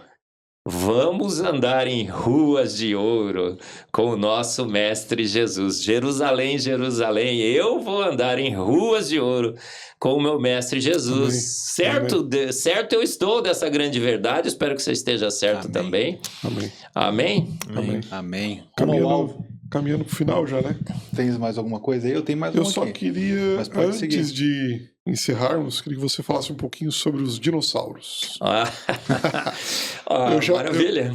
Eu gosto do texto de Jó, Sim. mas eu queria que você falasse pro público aí. Claro, pessoal. A Bíblia fala dos dinossauros. É incrível, porque a gente vive um período assim de extrema turbulência na fé. Pastores que foram doutrinados na evolução, no Big Bang. Até os pastores estão relutando em reconhecer a verdade, gente. Outro dia teve um vídeo aí que eu não vou dizer qual é, mas você pode encontrar. Não tem dinossauro na Bíblia. O Marcos fala, mas não tem. Um pastor. Olha, no Gênesis não fala como Deus fez. Ele só fala que Deus fez, mas não diz nem como, nem quando. Meu Deus, o dilúvio foi local. Tem herege aí falando que foi global. Veja só. Que é isso, gente? Tudo que a Bíblia fala é do dilúvio global. Ó, cobriu todos os montes, matou todo mundo, tudo que estava debaixo do céu e tal. Mas não, tem gente... e os dinossauros não estão na Bíblia. Gente, o dinossauro não está na Bíblia. Veja, tem uma palestra minha no meu canal no YouTube. Eu quero que você se inscreva, corre lá, porque eu quero bater o Mr. Beast. Tem um Ângelo aqui que bateu 1 milhão, cara. Sensacional, viu, gente? O canal do Ângelo aqui, ó, foi lindo demais. O cara, tivemos um papo super mega legal. Curte o canal do Ângelo também, viu? Além dos que estamos aqui nesse canal. Quais são os canais que nós estamos aqui mesmo, Nós somos o Inflexão Podcast e o Rcast. Inflexão Podcast e o Rcast. Tudo podcast raiz. E o do Ângelo, qual que é do Ângelo? O do Ângelo é o Senso Comum Podcast. Senso Comum Podcast, gente. E... o que eu tava falando, então, sobre os dinossauros. Dinossauros. Eu tenho uma palestra minha no meu canal no YouTube, gente. Curte lá, quero passar o... Mr. Beast. Porque o Ângelo tem só 1 milhão, gente. É só 1 milhão. É só 1 milhão, gente. O Mr. Beast, 500 milhões. Nossa. Eu quero passá-lo. É um sonho delirante de uma noite de verão, eu sei. Mas cristão tem que ter sonhos gigantes. Mas primeiro eu preciso passar o Sacani, tá? O Sacani já tá bom, passando ele, tá? Então curte lá meu canal no YouTube. E no meu canal do YouTube você vai encontrar uma palestra sensacional. Os dinossauros na Bíblia, na ciência e na história. Mostrando claramente que dinossauros viveram na Terra até 1600 depois de Cristo. Eu falo isso, pessoal, nossa, o professor é herege e tudo, mas tudo atolado de evidências. Eu acabei de chegar no Museu da Criação, comprei um livro sobre os dragões. Dragões existiam, cuspiam fogo. A Bíblia em Jó 40:15 diz, contempla Jó, um saurópodes, um braquiosauro provavelmente. A descrição é de um saurópodes, um braquiosauro, um dinossauro pescoçudo. Não é de rinoceronte, de hipopótamo, elefante, como alguns tradutores, no desespero, porque não encontravam o animal, colocaram. É na presença dele que a tristeza salta de alegria? Exatamente. Essa foi boa, hein, Tiago? Aí, chega em Jó 41, nós temos uma descrição de uma serpente marinha que cuspia fogo. Urbano Monte, no seu mapa sensacional, 1500 e pouco, descreveu a Terra inteira. A Antártica ainda estava com vegetação, porque ele descreveu, inclusive, toda a estrutura terrestre da Antártica. Ele pôs lá uma serpente que cuspia fogo nos mares. Muitas e muitas histórias de serpente que cuspiam fogo. Então é um dragão aquático. Olha, tem um monte de evidências de dragões, de dinossauros. A Bíblia, ela não fala de dinossauro, porque dinossauro é um termo moderno, obviamente. Que a gente que criou esses termos. Mas a Bíblia fala de monstros, de dragões, vários e vários momentos. E os dragões viveram, os dinossauros viveram com humanos. É claro que viveram. Tem a minha palestra lá no meu canal do YouTube. Assista, gente, é sensacional. Dinossauros na Bíblia, na ciência e na história. Sabe por que a palestra é sensacional, maravilhosa? Porque é minha. Obviamente. Preparei com muito carinho uma EBD na IPP, Igreja Presbiteriana de Pinheiros. Tá na TV lá também. Então nós temos muitas evidências que vivemos com os dinossauros. Tem incrustação em templos na Indonésia. Tem os africanos, que o Mokele Bembe é um animal. Pescamos um plesiosauro, um navio pescador japonês pescou, tem foto do bicho, tem desenho do bicho. Pescoçudo. Aí os caras foram fazer a análise da carne. É carne de tubarão. Então era um tubarão. Tubarão. O plesiosauro era um mamífero aquático. Muito provavelmente com uma carne parecida. A gente tem a carne do plesiosauro, tem muitas e muitas evidências, e é uma grande evidência, inclusive, que a Bíblia é digna de toda confiança, porque a Bíblia descreve dinossauro antes da gente descobrir os ossos, os vestígios dos dinossauros. E, obviamente, eles eram vegetarianos. Eu fui falar no Flow que era vegetariano, quando estava lá com o Rodrigo Silva, foi uma comoção nacional. Nossa, o professor T-Rex, vegetariano. Ele era vegetariano, a gente encontrou... vestígios de vegetais em praticamente todos os dinossauros conhecidos como os carnívoros. Então, não é porque tem dente de carnívoro, ele é carnívoro. Tem o urso panda come bambu. Tem morcego com dente de carnívoro que come fruta. E eles eram herbívoros, a Bíblia diz que eram. Eu não tenho... O Noé não tirou uma foto, né, dos dinossauros entrando na arca e ele dando vegetais para eles. Mas as evidências são muito grandes. E Gênesis 9:3 diz o momento exato quando eles passam a ser carnívoros. Assim como eu liberei o alface, Gênesis 9:3, vê na sua Bíblia. Libero agora também a picanha. Vocês podem comer agora. Maldito de todos os homem que seres confia vivos. no homem, né? Quem liberou a picanha? Deus, né? Olha aí, pá, maravilha. E eles se tornam carnívoros, porque tem muito pouca vegetação. Outra palestra legal que você deve assistir é Noé, a Arca de Livros de Dinossauros, Fatos ou Boatos. Que eu explico, inclusive, que os dinossauros entraram na arca, saíram. É muito das palestras do professor Adalto Lourenço, do Answers in Genesis, do Genesis Apologetics, Institute for Creation Research nos Estados Unidos. Um monte de profissionais competentes. São paleontólogos, são químicos, físicos, biólogos, estudando todas as evidências da natureza, mostrando que o dilúvio de fato aconteceu, que a Terra é jovem. Dinossauros entraram na arca e foram extintos pós-dilúvio. Estamos atolados, abarrotados, afogados em evidências. Nunca foi tão bom ser cristão. Mas cristão, raiz, hein, gente? Raiz. Você falando, Eberlin, me chamou muita atenção de a questão do tempo. Há vestígios do dinossauros 1.600 anos pós Jesus Cristo, é isso? Maicon, todos que nos ouvem, nós encontramos tecido mole em dinossauro, colágeno, elástico e plástico. Mostramos no debate científico do século. O Sacani, o Pirula e o Jaime queriam pedir licença para gente, tá alguém me chamando aqui, eu vou para casa, daqui a uns 5 anos eu volto. Colágeno, elástico e plástico. Nós encontramos praticamente em todos os ossos do registro fóssil material orgânico. Fizemos o proteoma do dinossauro, das suas proteínas que encontramos. O colágeno, fizemos o estudo proteômico do colágeno. Agora eu tenho um crocodilo lá no meu laboratório de 200 milhões de anos, pseudo 200 milhões de anos, que estamos fazendo também o proteoma dele. Trouxe do Institute for Creation Research, que agora a gente tem uma colaboração com eles. Evidências claríssimas, colágeno, elástico e plástico.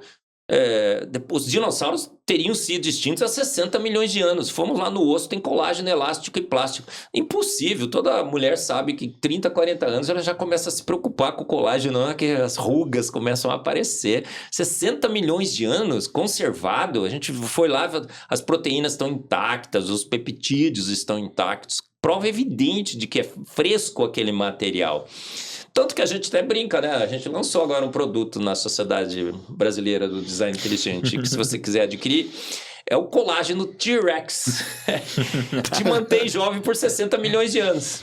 E vem com o selo do garantia do Pirula, né? Pirula tá muito mal, né, gente? A gente sabe, a gente tá orando por ele, o pessoal do Design Inteligente tá colaborando, e a gente tá pedindo a Deus que Deus o cure 100%. Corpo, alma e espírito, viu, Pirula? Corpo, alma e espírito, que você saia dessa totalmente regenerado em Cristo, em corpo, alma e espírito. Amém. E, obviamente, a gente vai continuar debatendo e combatendo. Você falou que a gente era peixe, né? Por causa dessas nossas fendas branquiais, são dobras. Mas oramos por você, que Deus te cure e regenere 100%. Amém.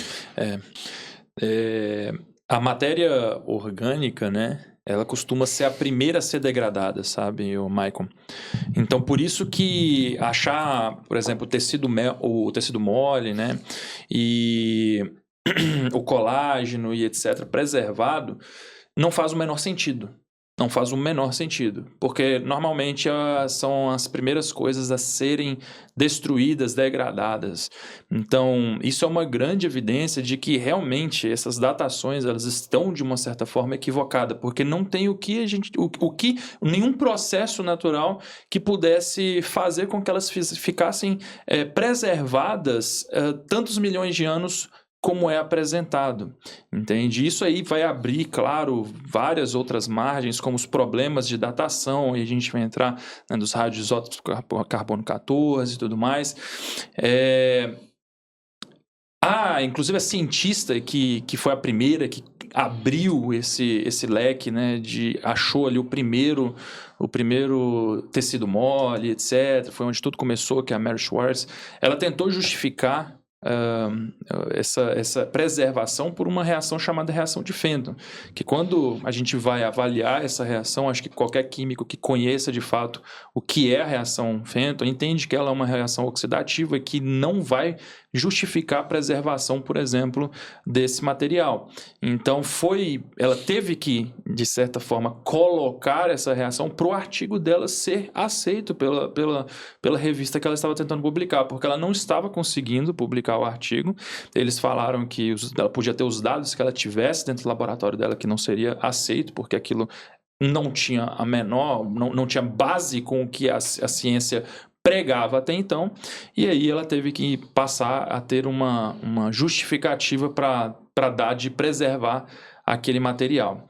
E então, assim, hoje nós vemos na ciência vários exemplos de que a vida ela é muito, muito mais recente. Nós temos problemas sérios que são envolvidos, só que hoje é uma loucura. Se você falar assim, dinossauros coexistiram com seres humanos, você é tido como um louco, você é tido como um rebelde, alguém que não faz o menor sentido. Mas é tanta informação que o mais ideal é que acesse os vídeos do Marcus Eberling, que fala muito aprofundadamente sobre esse assunto. Ele vai trazer uma visão, acompanho muitas dessas palestras e conheço esses vídeos que ele citou também. Ele vai trazer uma visão científica e uma visão teológica sobre, por exemplo, essa coexistência dos dinossauros, né, sobre essas descobertas mais recentes da Mary Schwartz, né, você tem as pinturas em cavernas, você tem, né, esse dinossauro que foi pescado pelo navio, ele mostra as imagens, você consegue pesquisar isso e achar isso também, tá? Então não é difícil, não é algo, meu Deus, é algo muito difícil de ser acessado. Existe a explicação sobre o problema da datação por carbono 14, onde você consegue entender que existe um problema sério ali exatamente na amostragem principalmente, ou seja, dentro desse tipo de datação você não leva em consideração acontecimentos e alterações catastróficas que podem ter acontecido no meio do processo que alteram totalmente o resultado que você teria e também a sua amostra, por exemplo. Então, tudo isso vai estar explicado nessas palestras que o público pode ter acesso online aí no YouTube do Marcus Eberling. Vale a pena entrar, vale a pena assistir, porque ali vai quebrar, de fato, vai quebrar muitas daqueles tabus que a gente acaba carregando. Exatamente essas questões, por exemplo, por que não está citado dinossauro na Bíblia? Pô, mas como que vai estar citado essa palavra? Nem existia, é uma palavra recente. Tá. Né? Mas tá. Entende? E aí você tem, por exemplo, ali o Behemoth, que é igual ele citou, né, o Marcos citou, que é algumas traduções citadas ali como hipopótamo, elefante, mas claramente no texto, quando tá falando ali com Jó, ele fala assim, o Bemote dá várias características para ele e fala assim, que balança a sua cauda como cedro. Como não assim? parece um hipopótamo. Gente, cedro Passa pelo Jordão e não é perturbado pelas águas. Não, entende? Nossa. Assim, algo, é um tronco de uma árvore, é algo gigantesco. Entende? Como que o rabinho do hipopótamo, do elefante, é um fiozinho assim, um negócio curto, pequeno. Como que ele balança aquilo como cedro? Entende? Olha, se a gente... É assim, bem rapidinho, ó. Se a evolução falasse que a vida na Terra é jovem e a Bíblia falasse que a vida na Terra surgiu há bilhões de anos, nós estaríamos enrascados, aniquilados. Os evolucionistas estariam usando as mesmas evidências que nós usamos. Olha o tecido mole, olha aí a história, olha São Jorge, aquele desenho do São Jorge, as pinturas de São Jorge, ali é um dinossauro. A gente não conhecia os dinossauros, pintaram um dinossauro ali, olha, um caçador de dinossauro e tudo mais. E eu teria que me transformar num evolucionista, não teria jeito. Eu falo, gente, a Terra é jovem mesmo que a Bíblia fale que é antiga. Mas por que está nessa situação invertida? Porque eles é que falam que é antigo e a gente que fala que é jovem. Uhum. Se fosse o contrário, a gente estaria arrasado de evidências. E eles estariam, assim, propagando essas evidências como provas absolutas da evolução. Agora, o nosso é tudo loucura, é devaneio, é ilusão, é delírio. Olha só, não pode ser. E eles vão falar, olha, a Mary Schwartz preservou por 2 anos no laboratório dela. 2 anos? Foram 60 milhões de anos. E o que a gente foi verificar é que o pior, você sabe desse artigo, né, Daniel? Que saiu um artigo depois dizendo que a reação de Fenton, na realidade, degrada ainda mais rápido. E ela publicou na Science. Maldito o homem que confia nos artigos que são publicados na Science e na Nature, achando que eles são verdadeiros. Tem muito artigo bom, mas tem muito artigo muito ruim, saiu lá. É maravilhoso. Mas, um artigo da Nature é sensacional, mostrando que a gente não tem parentesco símil comum com os chimpanzés. Um artigo que saiu, falarei hoje à tarde, né? Não sei se vocês estão assistindo, já foi, então vai lá na aba Pai, no nosso congresso, no simpósio, veja que eu já apresentei essa palestra. A Nature acabou com essa história de que a gente tem parentesco com chimpanzés, mostrando que a gente é 15% diferente, no mínimo, é muito mais, tá? Mas no mínimo que os chimpanzés, vai até, em todos os primatas, chega em gorila com 30, dá 500 milhão de pares de bases. A Nature acabou com aquela história da ancestralidade símia comum.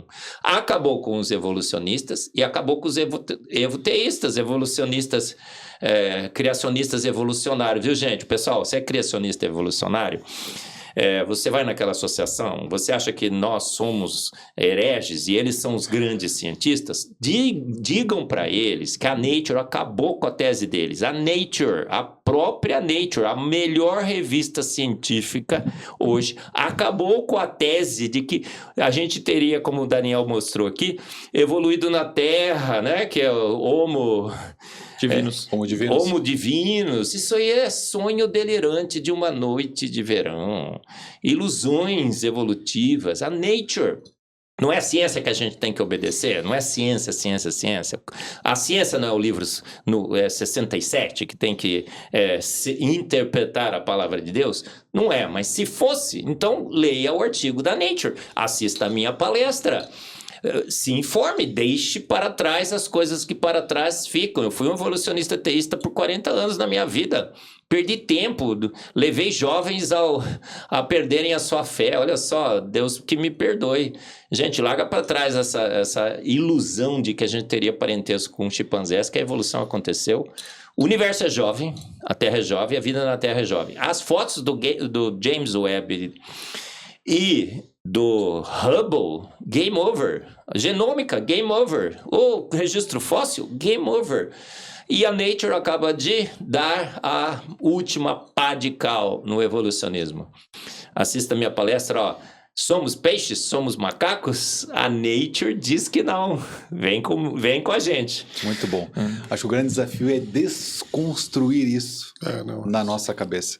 Desconstruir a educação que tivemos e conseguir, né, ir para esse novo momento. Maicon, só um último exemplo aqui que eu estava salvando aqui para poder falar, como que essa datação ela é bem estranha, vamos dizer assim. Você tem, por exemplo, um grande problema na evolução de Darwin, que são chamados de elos perdidos, que são os fósseis transicionais. O que é um fóssil transicional? A evolução ela vai dizer que os animais eles fizeram transições de espécies. Eles evoluíram, ou seja, um peixe evoluiu para um lagarto, por exemplo. Então, um dia ele saiu da água e passou a caminhar na terra.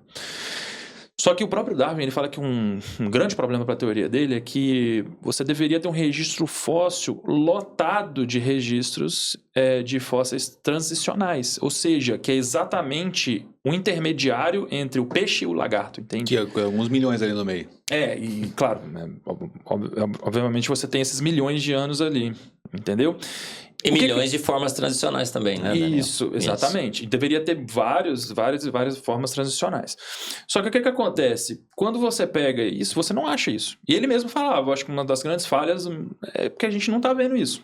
Em algum momento talvez a gente descubra. Descobrimos até hoje? Não. Um exemplo desse, por exemplo, era o selacanto. Eles acharam tinha um fóssil de selacanto, que era um peixe, que ele tinha umas barbatanas, várias barbatanas, e eles falaram, ali, ó, achamos o fóssil transicional, o peixe que estava criando as patinhas para poder virar lagarto e sair do mar. E o que aconteceu? Pescaram, recentemente, um selacanto vivo. Então, falha na evolução. Exatamente. Falha na Matrix. E eles já tinham assim, por exemplo, o fóssil, já está datação de milhões de anos, etc, já confirmado e tudo mais, e aí acharam o selacanto vivo. E aí, como que explica isso? Não é por uma justificativa evolutiva, mas como assim? O fóssil de milhões de anos e você pesca o peixe vivo hoje? Não faz o mínimo sentido. Então a gente vê de fato que existem vários problemas relacionados à questão, né, de datas, o que a gente acha hoje e já pressupõe que era no passado, idades, etc. E também a questão, só a última, final, prometo, que é a questão dos dragões. Qual que é hoje, por exemplo, o dragão que a gente conhece? Vocês sabem? O diabo? Não, existe de fato um dragão. Terrestre lá, o dragão de Komodo. Komodo, esse é. Então o pessoal ouve Uma dragão foto, assim uma e fala foto. assim, não, meu Deus, dragão, como assim dragão? Aí já começa a pensar 1 milhão de coisas. Eu, particularmente, creio que existiram espécies de animais, como por exemplo, o Leviatã. Isso eu entendo que existiu de fato como está descrito na palavra. Eu não acho que aquilo ali foi poético, mas uma visão minha. Existem cristãos que falam assim, não, eu acho que era um bicho bem diferente, mas ali ele colocou um pouco de poesia. Eu particularmente não acho que é daquele jeito mesmo. Mas só para entender que a gente precisa saber quebrar o que é, por exemplo, quando a gente fala assim, dragões, etc., para não pensar que é um Game of Thrones, por exemplo, que na minha opinião existiram animais que como o Leviatã que poderiam ser dessa forma, mas que não é, por exemplo, algo difícil de você imaginar. São lagartos grandes. O dragão de Komodo que a gente conhece é um lagartão muito grande, entende? Então, assim, isso mostra como que os dinossauros, eles poderiam ter sido escritos como dragões na história, quando a palavra não existia. Grandes répteis, dragões, bestas, nomes como esses, entende? Bicho grande. Se as plantas carnívoras tivessem sido extintas já e a Bíblia citasse plantas carnívoras, todo mundo, nossa, olha aí, Game of Thrones, que absurdo. Os vagalumes usam uma lâmpada de LED, as enguias dão choques de 800 volts, o besouro bombardeiro cospe, se você preferir, fogo químico, hidroxiquinona com água oxigenada, que é pior que fogo mesmo, porque fogo é fácil de fazer. Metano com uma faísquinha, pum, pega fogo. Agora, hidroxiquinona com água oxigenada, dois reservatórios dentro do bicho, que ele mistura e... Besouro bombardeiro. Se a Bíblia, se Deus falasse para Jó, contemple o besouro bombardeiro, que mistura hidroxiquinona com água oxigenada e gospe um fogo químico com mais de 100 graus Celsius nos seus inimigos e não explode, e esse bicho já tivesse extinto, olha, poético. É Game of Thrones. Exatamente. Aqui ele foi poético, porque esse bicho não pode ter existido. Plantas carnívoras, tem tanta coisa hoje, bem pior que dragão, não tem? Tem. Espermatozoide virar ser humano. Isso, pronto, né? Dentro de outro ser humano. Claro, não é possível, gente. Assim, a gente fala, olha, Deus parou o Sol e a Lua. Se tivesse parado o Sol e a Lua, todo o universo entraria em colapso. Então aquilo lá foi uma alegoria lá, né, Josué e tal. Gente, Deus parou o universo todo. Ele para o que ele quer na hora que ele quer. Deus criou, ele criou. A gente admite que Jesus ressuscitou, mas não admite que ele possa ter feito um dragão. O que é isso? O que é pior, fazer um dragão ou ressuscitar? Vai, me diga aí. O que é mais absurdo, né? Ele não pode parar porque as leis da física fariam o universo colapsar. Ele criou, estabeleceu as leis da física. Ele andou sobre as águas para mostrar que a gravidade o obedece, está sujeita a ele, não ele subjugado. Não é ele, não são as forças naturais que regem o universo, é Deus. Quando ele quiser intervir, ele intervém. Ou ele parou o universo para... Por que ele pôs lá? O Sol está aqui, a Lua está aqui. Ele posicionou no texto bíblico o Sol e a Lua, não é? Se você ler o texto, ele fez questão, falou, escreve aí, mostra onde está o Sol. Maravilha. Mostra onde está a Lua agora, o escritor escrevendo, né? Por que ele quis posicionar perfeitamente, com detalhes, o Sol e a Lua? Para que a gente hoje chegasse e fizesse os cálculos, fala, cara, se parar o Sol e parar a Lua nessas duas posições, todo o sistema solar entra em colapso, o universo inteiro entra em colapso. Ele falou, põe aí para saber que realmente entraria em colapso. Portanto, eu parei o universo. Ele falou, o universo... fechou a boca do leão, se fosse de forma natural, Daniel iria morrer. Certamente. Tem uma ação divina ali. A fornalha a sarça, o Daniel lá na cova, o Sadraque, Mesaque e Abdenego caminhando na fornalha ardente, não queimaram. Não foi? A mulher que vertia sangue foi curada imediatamente. Mar Vermelho abriu. Olha, tem um livro, gente. Não sei se vocês já leram. Eu usava como meu livro de apologética quando eu era mais jovem. Ainda continuo jovem, mas um pouco mais. A Bíblia tinha razão, já leram? A Bíblia tinha razão? Conhece esse livro? Muitos conhecem, às vezes eu falo nas igrejas, é um best-seller, mas é um livro terrível de ruim. Porque ele tenta reduzir todos os milagres de Jesus, descritos na Bíblia, de Deus, como fenômenos naturais.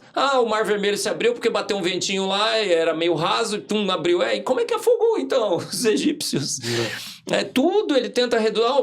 As pragas lá ficou vermelho porque teve lá um inseto caído, uma praga. Gente, para com isso. A gente tem que admitir, por exemplo, as fotos do James Webb deixaram muito claro que o universo foi formado num piscar de olhos. O Jaime lá no debate falou assim, professor, me dá as contas. Eu falei, não tenho as contas, eu tenho a foto. Você pode com as suas contas e compare suas contas com a minha foto. A foto mostra que um fenômeno sobrenatural fez o universo surgir num piscar de olhos. Não tem física para explicar o universo formando num piscar de olhos. Portanto, houve uma intervenção além da física. Um ser que tem virtudes, com forças além das forças físicas que nós conhecemos, agiu. Ele disse, haja e ouve. É nesse Deus que a gente crê, não é? É nesse Deus que você crê, Michael? Amém. Você, Tiago, você que está em casa. É um Deus que fala e acontece. E um Deus ilimitado em seu poder e em sua glória. Amém. É isso. É isso. Senhores, Daniel, Marcos, que prazer. Muito obrigado por vocês estarem aqui. Com certeza nós discorreríamos aqui muito mais tempo. Mas tem um fórum acontecendo, né? Tem um simpósio acontecendo que espera por vocês. Que você já pode assistir, porque, né? Tá ao vivo, né? Já tá online. Tá online. Tá lá no canal da Abapai Church, no YouTube. Procura lá. Bora. Bota lá Daniel Trindade, Abapai Church, e Marcos Eberle, Abapai Church. Vamos falar sobre somos macacos, somos peixes. A Nature diz que não. Tem um único cara na Terra que quer ser peixe. Quem é? Que queria ser peixe. Que queria? Não sei. A gente não quer ser peixe, mas tinha um cara que queria ser peixe. Eu Quem? não quero. Fagner? Quem dera ser um peixe. Pode ser um límpido aquário mergulhar. Fazer borbulhas de amor pra te encantar. Só o Fagner que queria ser peixe, gente. Quisera, né? Quem dera, ele falava. Quem dera ser um peixe. É só, mas é poesia, gente. Ser peixe é poesia, não é ciência. É ilusão, é sonho delirante de uma noite de verão. Burululu do Pirula, burululu do Serjão. Sonhos delirantes de uma noite de verão. Esse é o meu rap, você encontra lá no meu canal também no YouTube. Ô Marcos Eberlin, onde o pessoal te encontra nas redes sociais? Bora, no meu canal no YouTube, @EberlinMarcos. A gente quer bater o... Quero bater o Ângelo, né, primeiro. 1 milhão, né, Ângelo? Vamos bater o Ângelo. Depois quero bater o Sacane, depois o Mr. Beast. Eu quero levar o Ângelo junto comigo. Vamos nós dois bater o Mr. Beast, hein, Ângelo? Bora? E você me encontra no Instagram, Marcos Eberlin, no TikTok. E às vezes você vai até abrir o seu celular, vou aparecer falando lá, porque às vezes eu passo tô andando aí na rua, nos cantos da vida, o cara fala, cara, tu de abrir o celular, apareceu você falando lá, é você esse aqui? Eu falo, eu mesmo. Olha só, estamos chegando ao mundo através da internet. Internet, gente, é uma bênção de Deus. Deus tirou o controle da sala de aula, aquele domínio que eles tinham da sala de aula, e colocou a informação disponível para todos, em todos os lugares, através da internet. Por isso que a gente está forte na internet, o design inteligente brasileiro está forte na internet, e é por aí que a gente vai, como a Bíblia disse, né, que a sua graça seria propagada em todo o mundo, a graça do design inteligente da boa ciência que bate com a boa teologia. E quando vai ser o próximo evento do Fé e Ciência? Vai ter um monte de eventos. Nós vamos estar em São Luís do Maranhão. Você está lá também, né, Daniel? Semana que vem. Semana que vem, São Luís do Maranhão. O Carlinhos está tendo um grande problema, que é o nosso agendador de agenda. Não tem mais, não tem espaço. E esse maior que você falou, que levou os teólogos e filósofos? Foi no nosso, é o TDI Brasil, que fizemos agora em São Paulo, no Rui Barbosa. Vai ter o ano que vem? Ano que vem, já tem uma reunião com o reverendo Cid Caldas. Você vai aprovar, né, reverendo? Absolutamente sim. Terça-feira nós temos uma reunião com ele, né? Ixi, e agora, hein? Você tem que aprovar, hein, reverendo? É o presidente do Instituto Presbiteriano Mackenzie, reverendo, está me recebendo para a gente colocar de novo mais um ano no Mackenzie. O Mackenzie tem sido bravo, firme e forte, obviamente ele é criticado. Vou lá ver vocês lá. E julho do ano que vem, mais um, a gente tem 1.200 pessoas e um monte de lugar pelo Brasil. É só acompanhar na agenda da TDI Brasil no nosso canal, www.tdibrasil.com, no Instagram. Vem com a gente, gente. E o design inteligente vencerá. Quem viver, verá. E Daniel, o pessoal te acha onde? Olha, para poder me achar, meu Instagram mesmo, @Daniel Trindade, tudo minúsculo. Uma foto minha com a minha esposa, minha amada esposa. Queria até deixar um grande abraço aqui para ela. Amor, te amo. Estratégia de Adão, né? Sarinha tá sempre comigo, sempre me ajudando, né, ministerialmente, também nas tarefas seculares também. Então, sou muito grato a ela. Obrigado, meu amor. E também queria reforçar para o pessoal poder acessar Design Inteligente Oficial no YouTube.